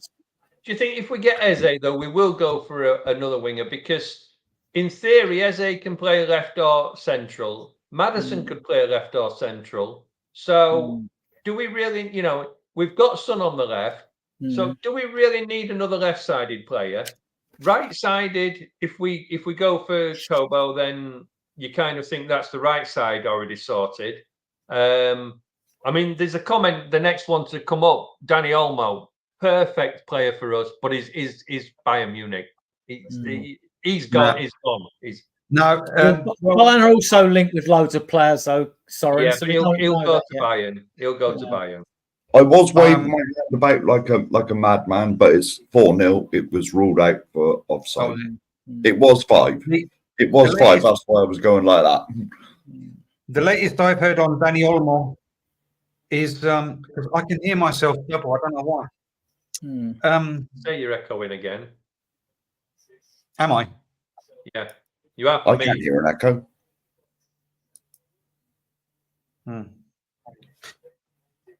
Don't know why. Go on, anyway. Go on now. Your echo might be gone now. I was going to say, I never heard an echo in the first place. Am I still echoing? No, there was a ghost version of you. I've just kicked it. It's all right. Oh, thank you for that. Well, okay, cool. The latest on Danny Olmo, because obviously, Barcelona Academy, etc., and always your academy players, whenever they, especially go, leave and they do well, obviously, subject to be brought back. But apparently, that's not going to happen because Flick doesn't want Danny Olmo. So the surprise team is Man City are expected to pay the money to sign him. So, I mean, I understand the Bayern Munich, obviously, big German club. He's been in Germany for a few years now with Leipzig and etc. But I mean, that's the latest that I can offer on the Dani Olmo situation. Whether it goes ahead, whether he ends up in God knows where, but that's the latest. At least Man City are extremely interested in him. Obviously, with the Pep. Will that be 116 charges now? Yeah, I think it's City with Olmo. They can't give game time to their full squad anyway. I mean, like Grealish is struggling now. They seem to prefer Doku over him, right? And he could be. Maybe he does. Maybe Pep fancies him. Maybe. I just think that just suggests to me. Sorry to interrupt you, Adrian. That just suggests to me that he's thinking about something new. He's going to change. I think he wants to get rid of Grealish. And Grealish could be out the door. He could be, on the bench the whole, 3/4 of the season, and he's just going to completely revamp and revolutionise absolutely everything with 1 or 2 players or 3, and he's just going to, dumbfound everybody yet again. And he's not that expensive. I think it's around 60 million. So, that's a lot of money for me, but for them and for a class player that can offer what he can offer, I don't think that's expensive, at all. And that's his release clause. So, I'm not sure if any of you know. How much does Jack Grealish earn a week? He must be like £100 million player. It must be, God knows. He'd be on top money. He'd be on at least $100 more than we want to pay. I think 320 grand probably. Probably. More than me. Yeah. I don't know why I asked. I could just Google it. Yeah, this is another thing. Transfers, isn't it? If you're going to get a player from Real Madrid or Barcelona who's on a lot of money, obviously the transfer price is going to be that bit lower because no one's going to buy the player otherwise, So, yeah, just moving on to defenders, guys. I mean, we've been listening. I'm glad we've been linked with Archie Gray. I'm glad we've been linked with Geertruida. And we've also been linked with Calafiori and Bonguino from Torino. Have you heard of these guys? Bonguana? Have you heard of these guys? Do you like them? I really like the look of Geertruida. I really like the look of this player. Geertruida is a very good player. He's versatile as well, and he did play centre mid or in the midfield, for example. But that was when before he was brought into the first team. Then he's established himself as a right back and a centre back, like as a right centre back. So really, he hasn't played as a centre midfield at all in the last 3 seasons. Can he do it? I suppose he can, but that was when he was younger. Geertruida is a very, very versatile, as I said before, and a very, very interesting player. And I would have him any day of the week, and I would even have him over Pedro Porro. Not to go against my Spanish counterpart, but if I'm talking football, I have to talk quality. And who would I have one over the other?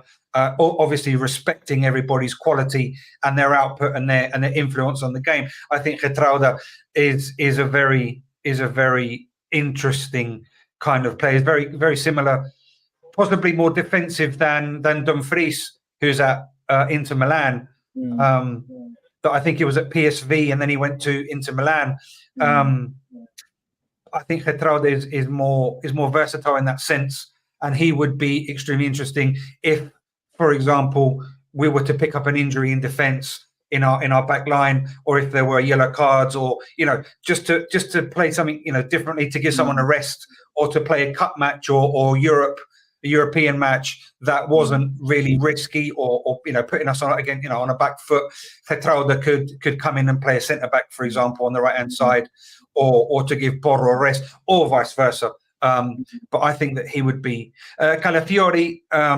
There are minor details apparently to confirm his signing for Juve from Bologna. That's the latest I've heard, which is logical because Motta went from Bologna to Juve as a manager, and that's just the obvious kind of route for him. Buongiorno is similar to Calafiore. From what I've seen, he likes to expedite things, so to speak. He's more rugged. He's more like a more rugged defender than he's got more Calafiore. experience. He's a couple of years older, isn't he? 2 or 3 years older, I think. Than two at least. Yeah, two, something like that. 2 or 3. You could be right. Yeah. But I think from what I've seen, Calafiore is a bit more technical. But I mean, very, very similar in and of themselves. And I don't know whether you've mentioned someone else or not. But I mean, I would take Geertruida tomorrow because I think he's very good. Yeah, I would as well. Do you two, Soren or Mark? Before I move on to the last bit, are you two familiar with those players mentioned at all, or not? No, so much? I'm not really familiar with them, but I'd still like to look at Tapsoba. I think left-sided centre back. Well, I like Nketiah. I mean, to me, we've kind of got that backup right-sided with Dragusin. So to me, the logical one is that if we're gonna say left-footed and right-footed, to me, the logical one is somebody like a Tapsoba who's left-sided. And then that also helps. Calafiore, I think, is left-footed as well. But then that also helps if you doggy's out, then Van der Ven can go back to that left side as well. And then you've still got a natural left footer in there rather than Dragusin. But I'll bounce. I don't know enough about the other defenders that you've been talking about. So touching on Tapsoba, for example, I think that he can play in a back three as well, and that was implemented by Peter Bosz, the Dutch manager, when he went to Leverkusen, because I think he implemented the back three. Well, the not the pairing, but the three centre backs, so to speak. Yeah, but they've got Tar as well, haven't they? Excuse me? They've got Tar as well, haven't they? They've got Tar. No, Tar's gone to Bayern Munich. Oh, is he gone? Oh, sorry. Okay. Yeah. So yeah, I'm not sure who they're gonna bring in, but Tapsoba was put into that back three, those three centre backs, thanks to or whatever. For Peter Bosz when he was there. So I mean he's able to play, but I've seen him more on the right. Sorry, I'm not sure if you've seen him on the left or not, but I mean I'm sure he can play there anyway. But what Adrian was saying, Nketiah, the Colombian centre back at Bayer Leverkusen, I would see him more as a cover for VDV and for Udogie, not so much as an inverted left back and to bomb up the wing or sorry, not up the wing in the channel, but as like a centre back more so than an inverted left back. I'd see him as a left back, like a traditional left back, like Mickey played against Sheffield United, but not as an inverted left back. To sit in that channel. Big up, Tony. But yeah, I'm sorry, Chris. Scotland have scored. Well, 4-1. 4-1. I'm not sure. It might have been an own goal though. Was that Rudiger? They all count. So yes. Right. Yeah. I want to move on to Ange, who's coming for a lot of criticism. Some justified critiques as well, but he's done very well this season. I mean, he gets my support all next year, even past Christmas, because we can't keep binning managers. I just would like you guys to take on our pre-season, and how do you think he's going to go about our pre-season? On the 17th of July, we play away to Hearts. On the 20th of July, we're away to QPR. Then on the 27th of July, we fly out to Japan to play Vissel Kobe in the National Stadium. On the 31st of July, 4 days later, we're back in Seoul. We know these are money-making, meet and greet the fans and do things for your sponsors. 31st of July, we've got Team K in Seoul. Right after, and then the 3rd of August, we play FC Bayern in Seoul. And then we come back on the 10th of August. By the 10th of August, we play Bayern at Spurs Stadium. And 7 days later, after that, the Premier League starts. So what are you hoping to see from, obviously new additions and that, but what are you hoping to see from Ange in the close season? And spread your answers with a bit of academy, I hope. Full pre-season would be nice. Instead of getting half the games like washed out with a monsoon. Well, we've got 6, so I think I don't think any of them be washed out. Well, they might. We don't know in the south of the equator, but no, I was going to say, because there was at least one last year that didn't even go ahead. I think we only had there was 2 games because one team pulled. Was it Roma pulled out and monsoon? But there's nothing you can do about that. I mean, the only thing that I don't like about these pre-seasons, and I get it because it's all about the money, is the amount of travelling that them players have got to do. And then, like you say, they're back in the country, and they're literally, it's nearly the start of the season. And I'd like to go back to the old days where we played teams in Division 2, Division 3, Barnets and things like that. And just blood that maybe have a Bayern or a European team, but not. I mean, I get it because it's about the money and the fans abroad, but just get back to roots. Let's just play some teams.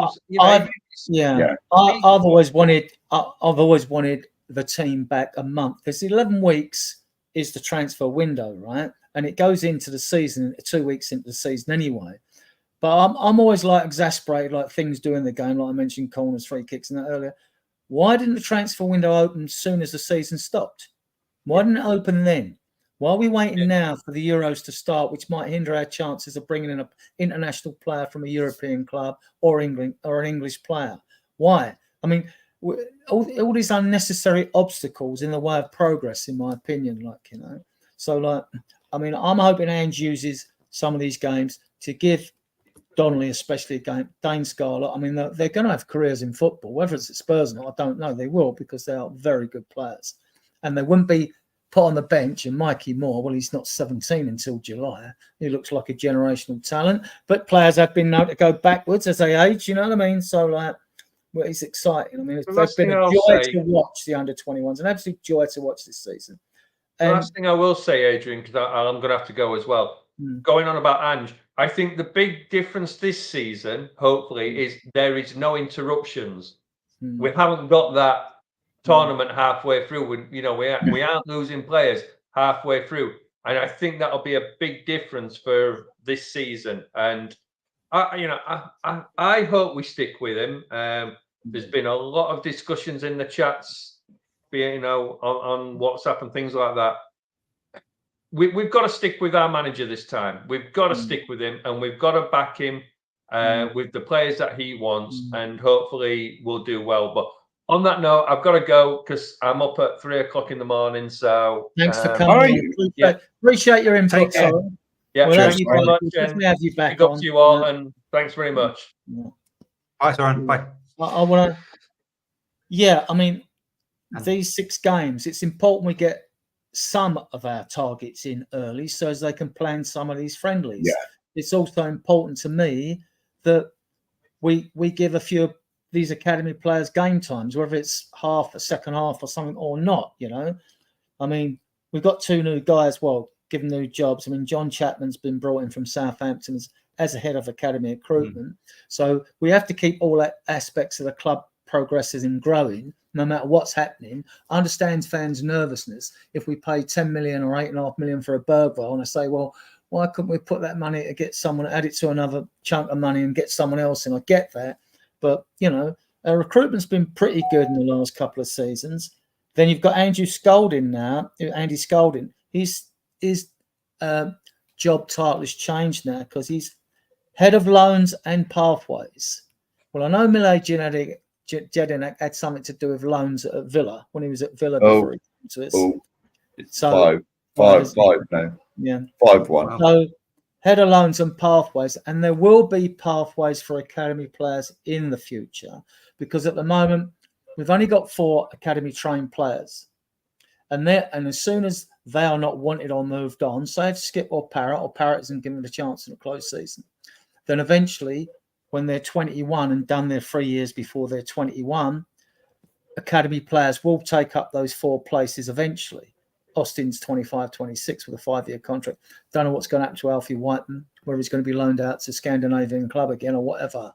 So What's your take? I presume you'd want to see academy players given a chance in these 6 friendlies we've got coming up.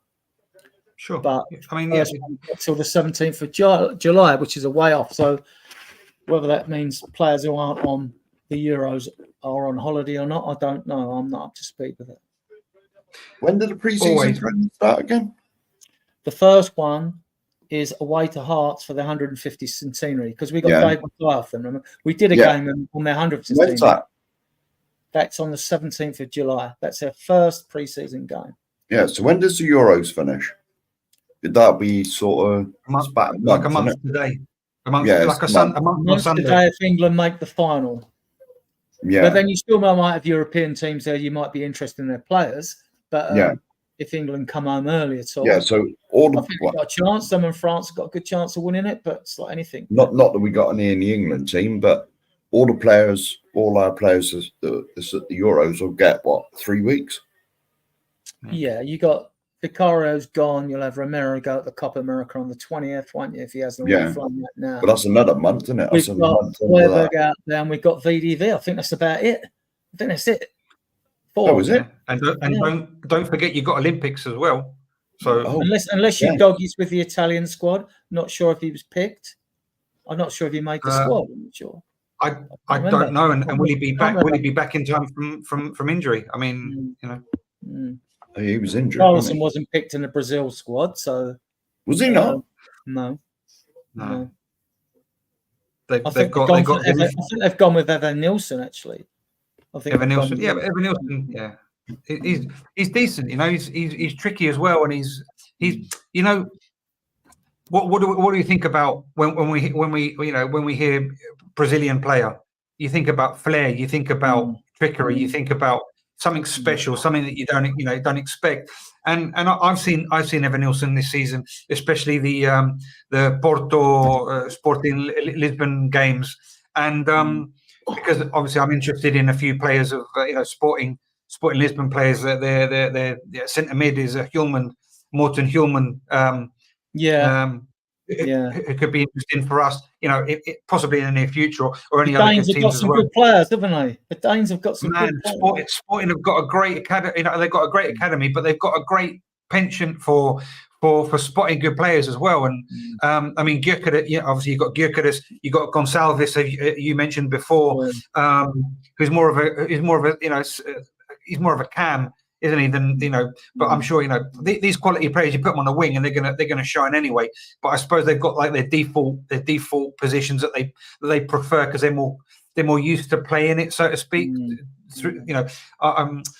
During more seasons. But I mean, you've got good defenders. Yeah, so I mean that's why I follow the Portuguese league. And Evan Nilsson looked tricky, looked pretty good.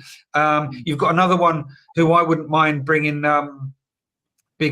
from Porto is Alan Varela, who is the Argentinian centre mid. I think he's Argentinian. Well, he played for Boca Juniors anyway, and he is like that typical rugged, pitbullish kind of, doesn't let you breathe in midfield. He can do a job for us, and he's not a holding six kind of thing. He's a player that will cover your whole mid. Do you know what I mean? And he's the kind of guy that I would bring in just for that sole purpose, because he would run the green off the pitch, and that is the kind of guy that I think that would help us. Big up Northern, that he would do a job for us, because if we lose the ball, he's the kind of guy that will go after the ball carrier, and he will close down the space, and he's the one that will run for 500 minutes a week, and it's those kind of players that won't let you down. Good player. Yeah, there you go. But the thing is, he just signed last season for Porto from Boca Juniors, so. That they wouldn't have a propensity to sell unless it's for a good wad of cash. But Evan Nilsson, good player. But then again, will he do it over here? Will he be another Richarlison? That's always the question mark on these kind of players. Richarlison for me, just going back to what you talked about before, and what Soren talked about. I just think that he's got that drive, he's got that, and whether that's Ange influence or not, I just think that he lacks the the combination with his other teammates. I mean, yeah, okay, he can pass, but everybody can pass at elite level. But it's this creativity that, you know, to associate with other players, to link up play, to make something happen, you know. And I think that is something that he lacks. You know, just to give us that little push, you know. Yeah. That's you know. Like before the season ended, I thought we'd get 4 players in, and the only reason I've changed my mind to 5 now is because I think Emerson will go, so we'll go for the right back. And the reason I say centre forward and wide player is I don't know how much Ange likes to look at Solomon, who's been injured. I mean, he might turn around to save us money. I mean, I haven't seen enough of him. He played well at Burnley, the 5-2 away, 2 assists, and he showed vision. And that was on the left. And I see him come on the right and do some jinky stuff and take players on in cameo little performances. But I haven't seen enough to form an opinion of him. So he might save us. But other than that, I'd say striker, winger, mid 2 midfielders, because I'm including Eze, and the right back, or I hope it's Geertruida. So I'm sort of saying 5 now, and we've got the money to do that, because with 100 mil, you can put 20 mil down on 5 players. So it can be done. So I think, like I said before the stream started, I think we are looking to get players out, and I think there are advanced talks on some of them players that they are going. So I don't think it's going to hinder progress on getting players in either. I think we'll find things happen simultaneously or quite quickly, because Ange has always wanted his players in early in the transfer window, and we all want to see them in pre-season friendlies, at least in the last 3, if the worst comes to, because then you're only a week away from the season. So if you're saying the last 3, you're talking a few. Even then, the later players won't probably have had a proper pre-season if you bring them in that late. You know, you want them in at least a month. I've always said, why aren't we back at the training ground a month before? Then if we've got pre-season friendlies, have them here, like you lot suggested earlier. Have them in this country, because that's part of your pre-season. That's fine. But we've got the later visits out now. I don't know if it's to do with a monsoon season in Japan or Seoul or anything like that, why they're picked there, or for some reason it suits a more commercial reason than it does, you know, a more logical football reason. I mean, we know we go out there for commercial reasons anyway, and to, like, you know, kowtow to our sponsors and that, which is fair enough, but it's just the timing. Why couldn't them away trips to Japan and Seoul be the earlier ones, not the Hearts and the QPR away, and then we play the QPR and Hearts when we come back? You know, I mean, this is what gets me. There's a lot that exasperates me about football, guys. Are those leagues? No, sorry, I was just going to say, are those leagues? I haven't followed it. Are those leagues currently underway, or are they still being played? Is that possibly why they you know have is that, because I haven't looked? I don't really know. Yeah, could be, but if we're playing them, it could be, and they might even play the game in the middle of their leagues. Who knows? You know what I mean? These things happen. Right? But, Yeah. I mean, I don't know. I don't know. The only other thing, one other thing we could talk about, actually. Sure. Who's going to be Spurs' new head coach now that our mate is going to take our charge? Now, I know Harry Cole was at the Japanese side. I don't know, Furoki Wire, whatever it is there. Harry Coole's at he's at Yokohama Marina. Yeah, that's it. The club that Ange managed before. He's there, right? Yeah. Would he come? Another ex-player who's been linked, who's just left, who did well in Saudi Arabia, was Robbie Keane. He won out there. He's won trophies out there. He'd be good. But we all know it's going to be right. You know what I mean? Like, if he's done all right out there, he might want to manage his job over him. Someone might have tapped him up, because I think he resigned or was pushed. We all know it's going to be Ryan Mason. I think Ryan Mason comes in for some unfair stick, actually. He's not a defensive coach, is he? That's down to Matty Wells and I don't think Milagenic does that anymore, because I think he's more on data analysis. He's always up with the press, tapping on his laptop and all that, you know, probably getting all the data from the players' bras that they wear, you know. If I can, and if you give me a few minutes, I would like to share, talking about, I think there are about 5 or 6 possibilities that could cover this second, like the assistant coach role. Yeah, now that you brought it up, yeah, but I have to find it because I did actually hang on a minute. So because there are ex-play. I mean, I don't think Robbie Keane was in it, but there are others that surprised me anyway. Hi, Nita. Nice to see you here. Yeah, I Nita. Yeah, I don't know whether I can find it or not, but yeah, it was very interesting. And there are managers out there. Hey, Top Spurs, how you doing? That could be very interesting. That have like a lot of baggage when it comes to managerial careers. You know, but you know, if you want to continue the stream, I do apologise. But while I find it, that'll be fine. And if I can, then I'll let you know. No, because Robbie Keane, why did he leave Saudi, wherever he was? He just up and left, didn't he? I haven't seen anything why he left. He'd won with his club. He'd won the league with his club out there. I don't know if he won any cups or anything else, but winning the league should be good enough, right? He'd won the league out with his club. So maybe he wanted to come home. I don't know. There might be something to it. There might have been disagreements or whatever. I don't know. Players coming in. You know, it's like out there. They buy the players. The Saudi state buys the players. Yeah. And everyone's saying, like, the Saudis, they got the money. They'll ruin the league and all that. They'll overtake. No, they won't. And I'll tell you why they won't, right? Because their average gates are 6,000. Their top supported side gets 40,000.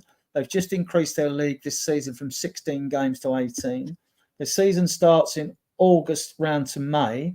And not like the World Cup in Qatar, when even if you won the World Cup, you play 7 games in tremendous heat, but you did have one air-conditioned stadium in Qatar, right? Yeah. They haven't got that in Saudi. So you've now got players playing in the evening, anything from 7, 8, 9, 10 o'clock at night in 35 to 40 degrees centigrade. Great to take the money, right? You're not playing high press in that temperature. You might do like they do in South America. You take it in turn. You have spurts of attacking and cool off a bit, spurts of attacking, and but they're never going to be a threat to the Premier League. One thing about the Premier League, the climate suits us in a high press because the weather's crap most of the year, right? So, and it's true, it's a cool. Even in the so-called summer. Yeah, even in the old saying used to be like British summer was like 3 days of sunshine followed by a thunderstorm. We've had that. But actually, we do. I mean, our summer doesn't usually start till July. Then we might get 2 very hot weeks surrounded by about, I don't know, we talk about global warming, a few weeks either side of it that are nice, in the 70s or whatever. And we freak it. And when it gets to 30 degrees, we all panic. Like, they're used to that in Europe. So there's that. Did you find your list, Chris? Or unfortunately, I didn't know. I couldn't find it. But if I'm on again or vice versa, we'll talk about it. I have to look it up because it was quite interesting about those possibilities. I apologise. I wouldn't be. Listen, I know everyone's. I don't know why people get on Mason's case. Perhaps it's because he's been the substitute manager, and took over both times, and not exactly what you consider fair circumstances to him, right? All right. So his record, he led us into the loss against Man City, the 1-0, but. He had to pick up the pieces, both times he's had to pick up the pieces. So he may need to go away if he wants to be a manager and do his apprenticeship elsewhere in the Championship or something like that. Or he may be given a chance, or he may be kept as an emergency stopgap, just in case, the end of next season, things haven't worked out with Ange, but I'm more hopeful they will, actually. I think they will. I think Ange has got someone lined up, and it's just a question of time. Because although he, it's said that he travels on his own and he does it all on his own, and he adapts to the medium, so to speak. I don't shut the door on. Is it Mackenzie coming in from Celtic? I don't shut that door at all because anything's possible. And if we've, what's his name, Davis has gone off to Birmingham, right? Well, who foresaw that? So anything can happen, in our favour. So I mean, you can't really shut a door until it's, until it's done. And even mid-season, that can happen anyway. So because they're not like transfers, I don't think that staff, members of the staff can be chopped and changed as far as I can tell, because there's no transfer windows for staff, is there? There's just it's just done. So there's a comment by Ed M. Paul Clement. I mean, I think that wasn't he managing at a team, and to be head manager. Derby? Didn't he manage Derby at one time? Is he ex Barcelona or Real Madrid? No, Real Madrid. Yeah. Right. He was with Zidane. If I'm correct, I think it was with Zidane because it was the French. Because I think isn't he Belgian? Clement sounds like a French Belgian name, doesn't it? Yeah. But he was. If I'm thinking of the right guy, he was with Zidane at Madrid. If you're correct in your assessment, but he was head coach around a few teams or whatever since then. And for him to come in as second or assistant, I don't know. I mean, I don't know whether I'd like to be coaching and then sit back and, although it's an important role, you're still not head. You're still not head coach. You know what I mean? I mean, he might be up for it. I don't know, but still, I don't know. I think it was at Bruges. Not at Bruges. On the subject of Ange, my hope is that fans forget the FA Cup. That doesn't come around to the first week in January, right? So just park that, right, fans out there.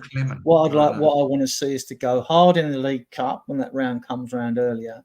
And now we've got 8 games in the Europa League against 8 different teams because it'll be 4 away and 4 That's at home. been drawn. Has that been drawn? No, he's English. He's English. Sorry, he's English. Yeah. Oh, he's English, right? So what I'd like to see with the Europa League is us to go real hard in the Europa League because I think we can win that competition. I think we can win the domestic cups as well. Man United won, didn't they? They're 8th in the league, right? So I'd love us to go real hard in the Europa League in the hope that after 4 or 5 games we've already qualified for the next round and we got 3 dead rubbers. So that would be great for blooding players and giving players. That's what I'm hoping. I think Ange will do a good job this season. It's a bit much to think we're going to equal the best ever record in the Premier League of 8 wins and 2 draws in the first 10 games. I'm not expecting that. I'm not that delusional, but because no team's done it, no one's done it in the first 10 games of the season of the Premier League, what he did last year. So, we'd have to win 9 and draw 1 to do that. And we won't know the fixtures until they come out this Tuesday. We'll have a show on that anyway. The big hindrance for me, and I think that unless there's like a standout team, an unexpected standout team, is that I foresee that it's going to be a slow start to it, pretty much everybody, because of the Euros, because of the Copa America, and because of the Olympics all being in the same blooming summer, right? That's going to affect everybody. It's going to have a knock-on effect, unless you've got these teams that have got absolutely nobody playing in any of the tournaments that are going to be the ones that are going to push on and are going to have, I don't know, a 5-game spell of, I don't know, 12 points out of 15 or 10 points out of 15. Even the ones that, like even a Leicester, for example, I know they got 15 points or whatever they've got. I don't know, but you know what I mean? Out of those first 5-10 games, they're going to have a good run, and then they're going to peter off. They're going to taper off, and the big guns, the expected teams to do well, they're going to have a very, very slow start, and then they're going to finish off. The cream rises to the top, doesn't it? Eventually, if it doesn't fly out of the traps, if Man City don't fly out the traps, the cream will rise to the top. But, to be honest, that's what I expect anyway. To be honest, Man City always start slow. Always. Yeah, that's why I like them early in the season. That's why I want to play. If we're playing and then the last, after Christmas, the last 5 months of the season, they don't lose a game. That's what it's February. Yeah, it's February onwards.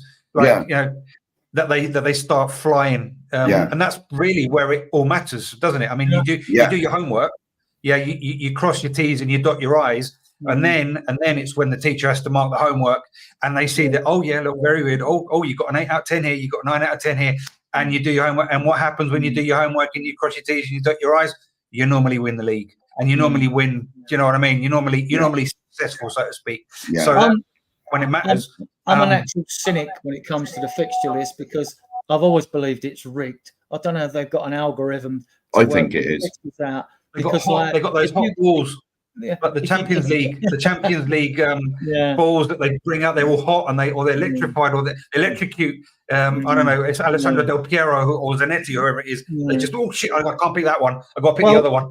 My cynicism regard the fixture list that it seems that every year they're brought out, we're always away to Arsenal first. Why is that? Why aren't we playing them at the Lane first? And the others going around, it don't matter. You got to play everyone twice. And I went, no, it does matter.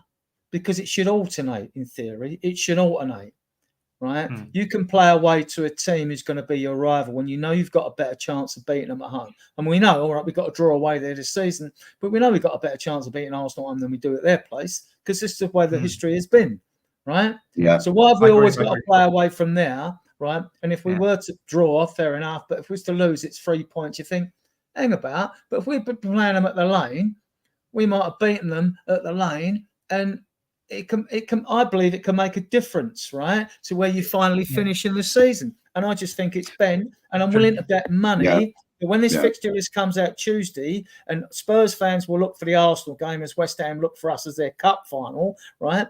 And I bet we're playing away to them first. I'd be very surprised if we aren't, right? And no, I don't know what the statistics is of this, but how many weekends is it where Sky will announce Derby weekend and it'll be like Tottenham Arsenal, Liverpool Everton, Man United, Man City, and it's all the same weekend.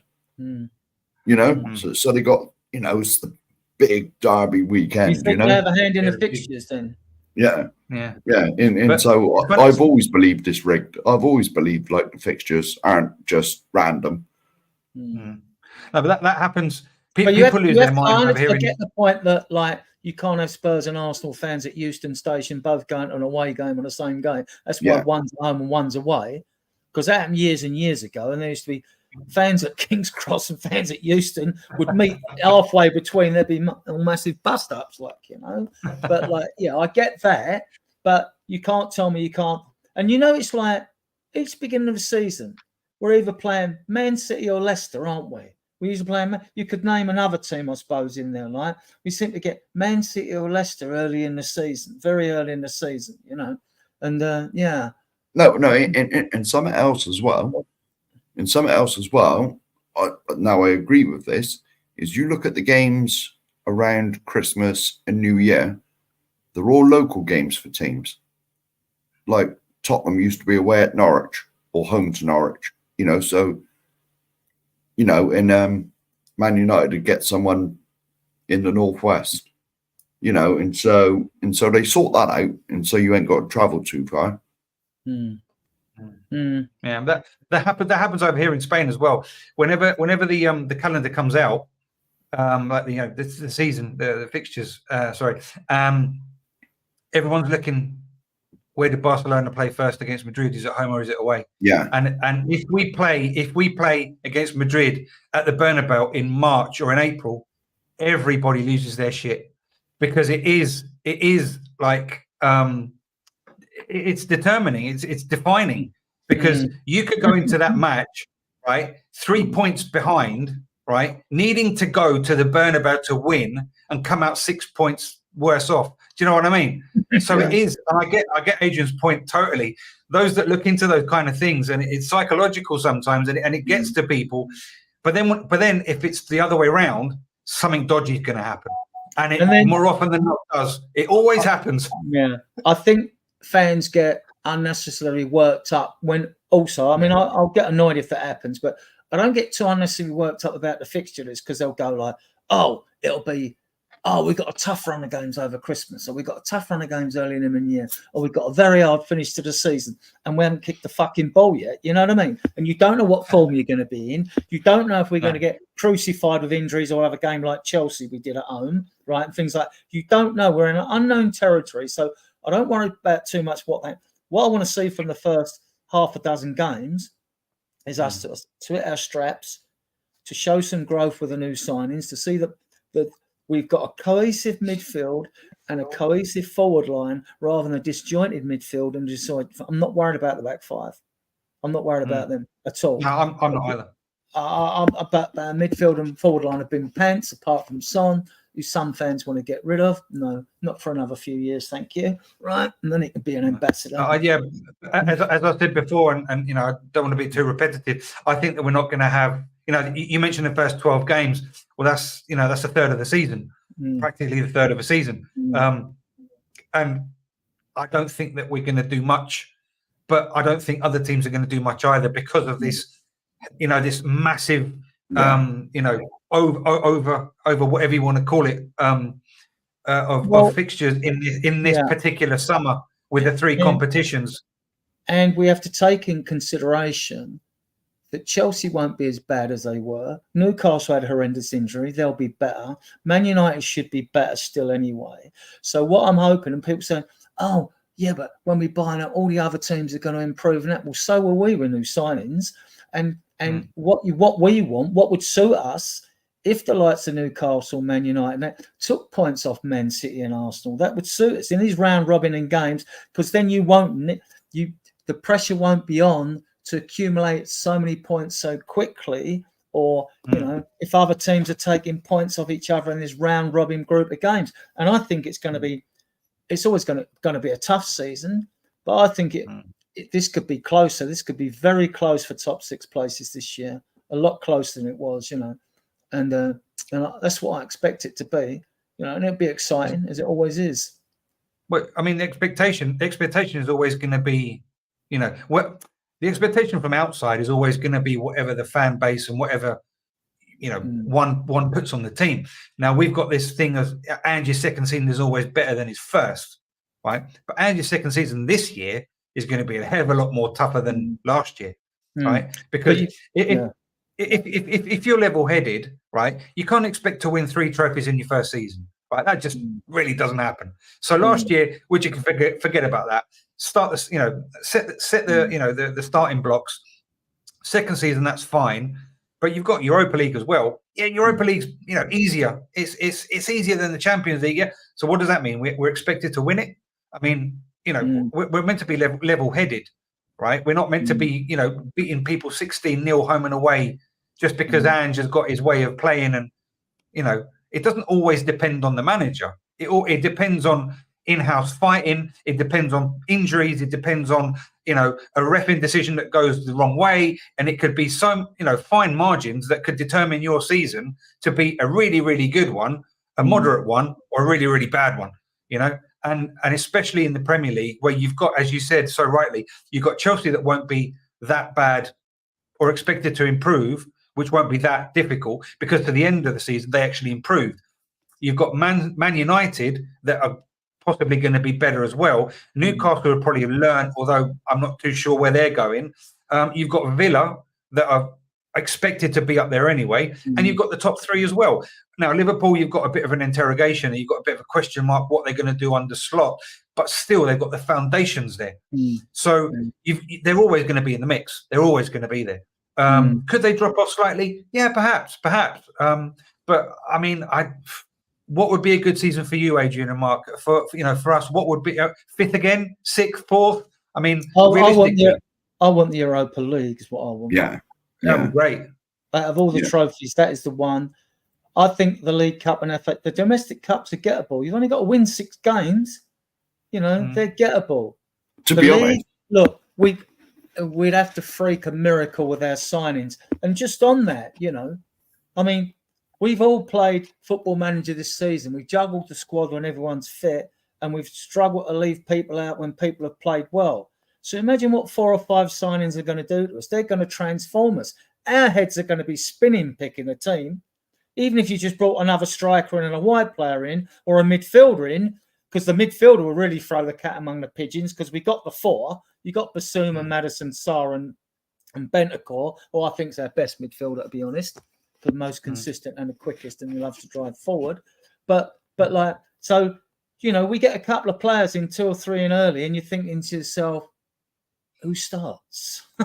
And that's without academy prospects as well. So I think the pre-season for us is going to be very interesting, very interesting. And we'll see if certain players kick in. What's he going to do with Lucas Bergvall? He's obviously going to start on the bench. Is he going to start getting a quarter of a second half just to in the pre-season friendlies? But when the season starts, it may be the same with him. He's going to have to adjust to the pace. So we'll see. Will Donnelly get time? What's going to happen with Parrott? Because he's going to stay, because we can't get rid of him unless you can loan him once your squads are announced. I don't know about that, or if there's a rule for that. But if he's named as the 4 academy homegrown for Europe, I don't know if then you can loan him out or not. Maybe you can still loan him out. But he's 22 now. So he's at the sort of, Kane came in when Sherwood gave him his go, right? It's only Sherwood and Levy saying, why are you playing Kane instead of Soldado? I think we know why now, right? So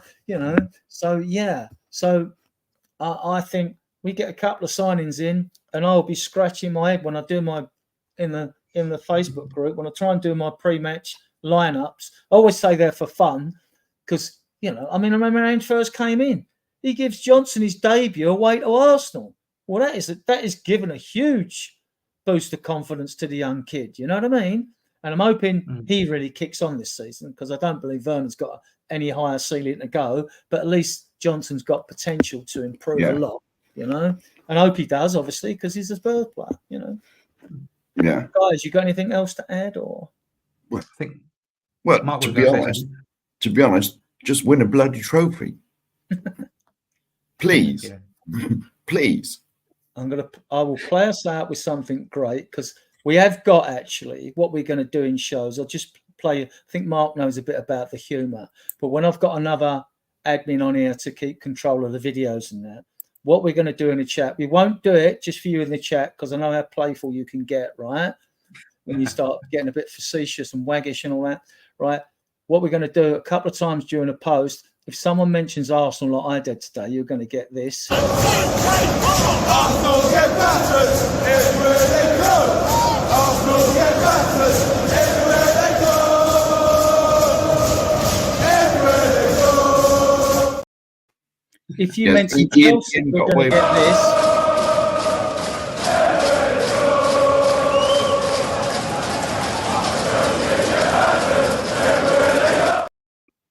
If you mention West Ham, you're going to get this.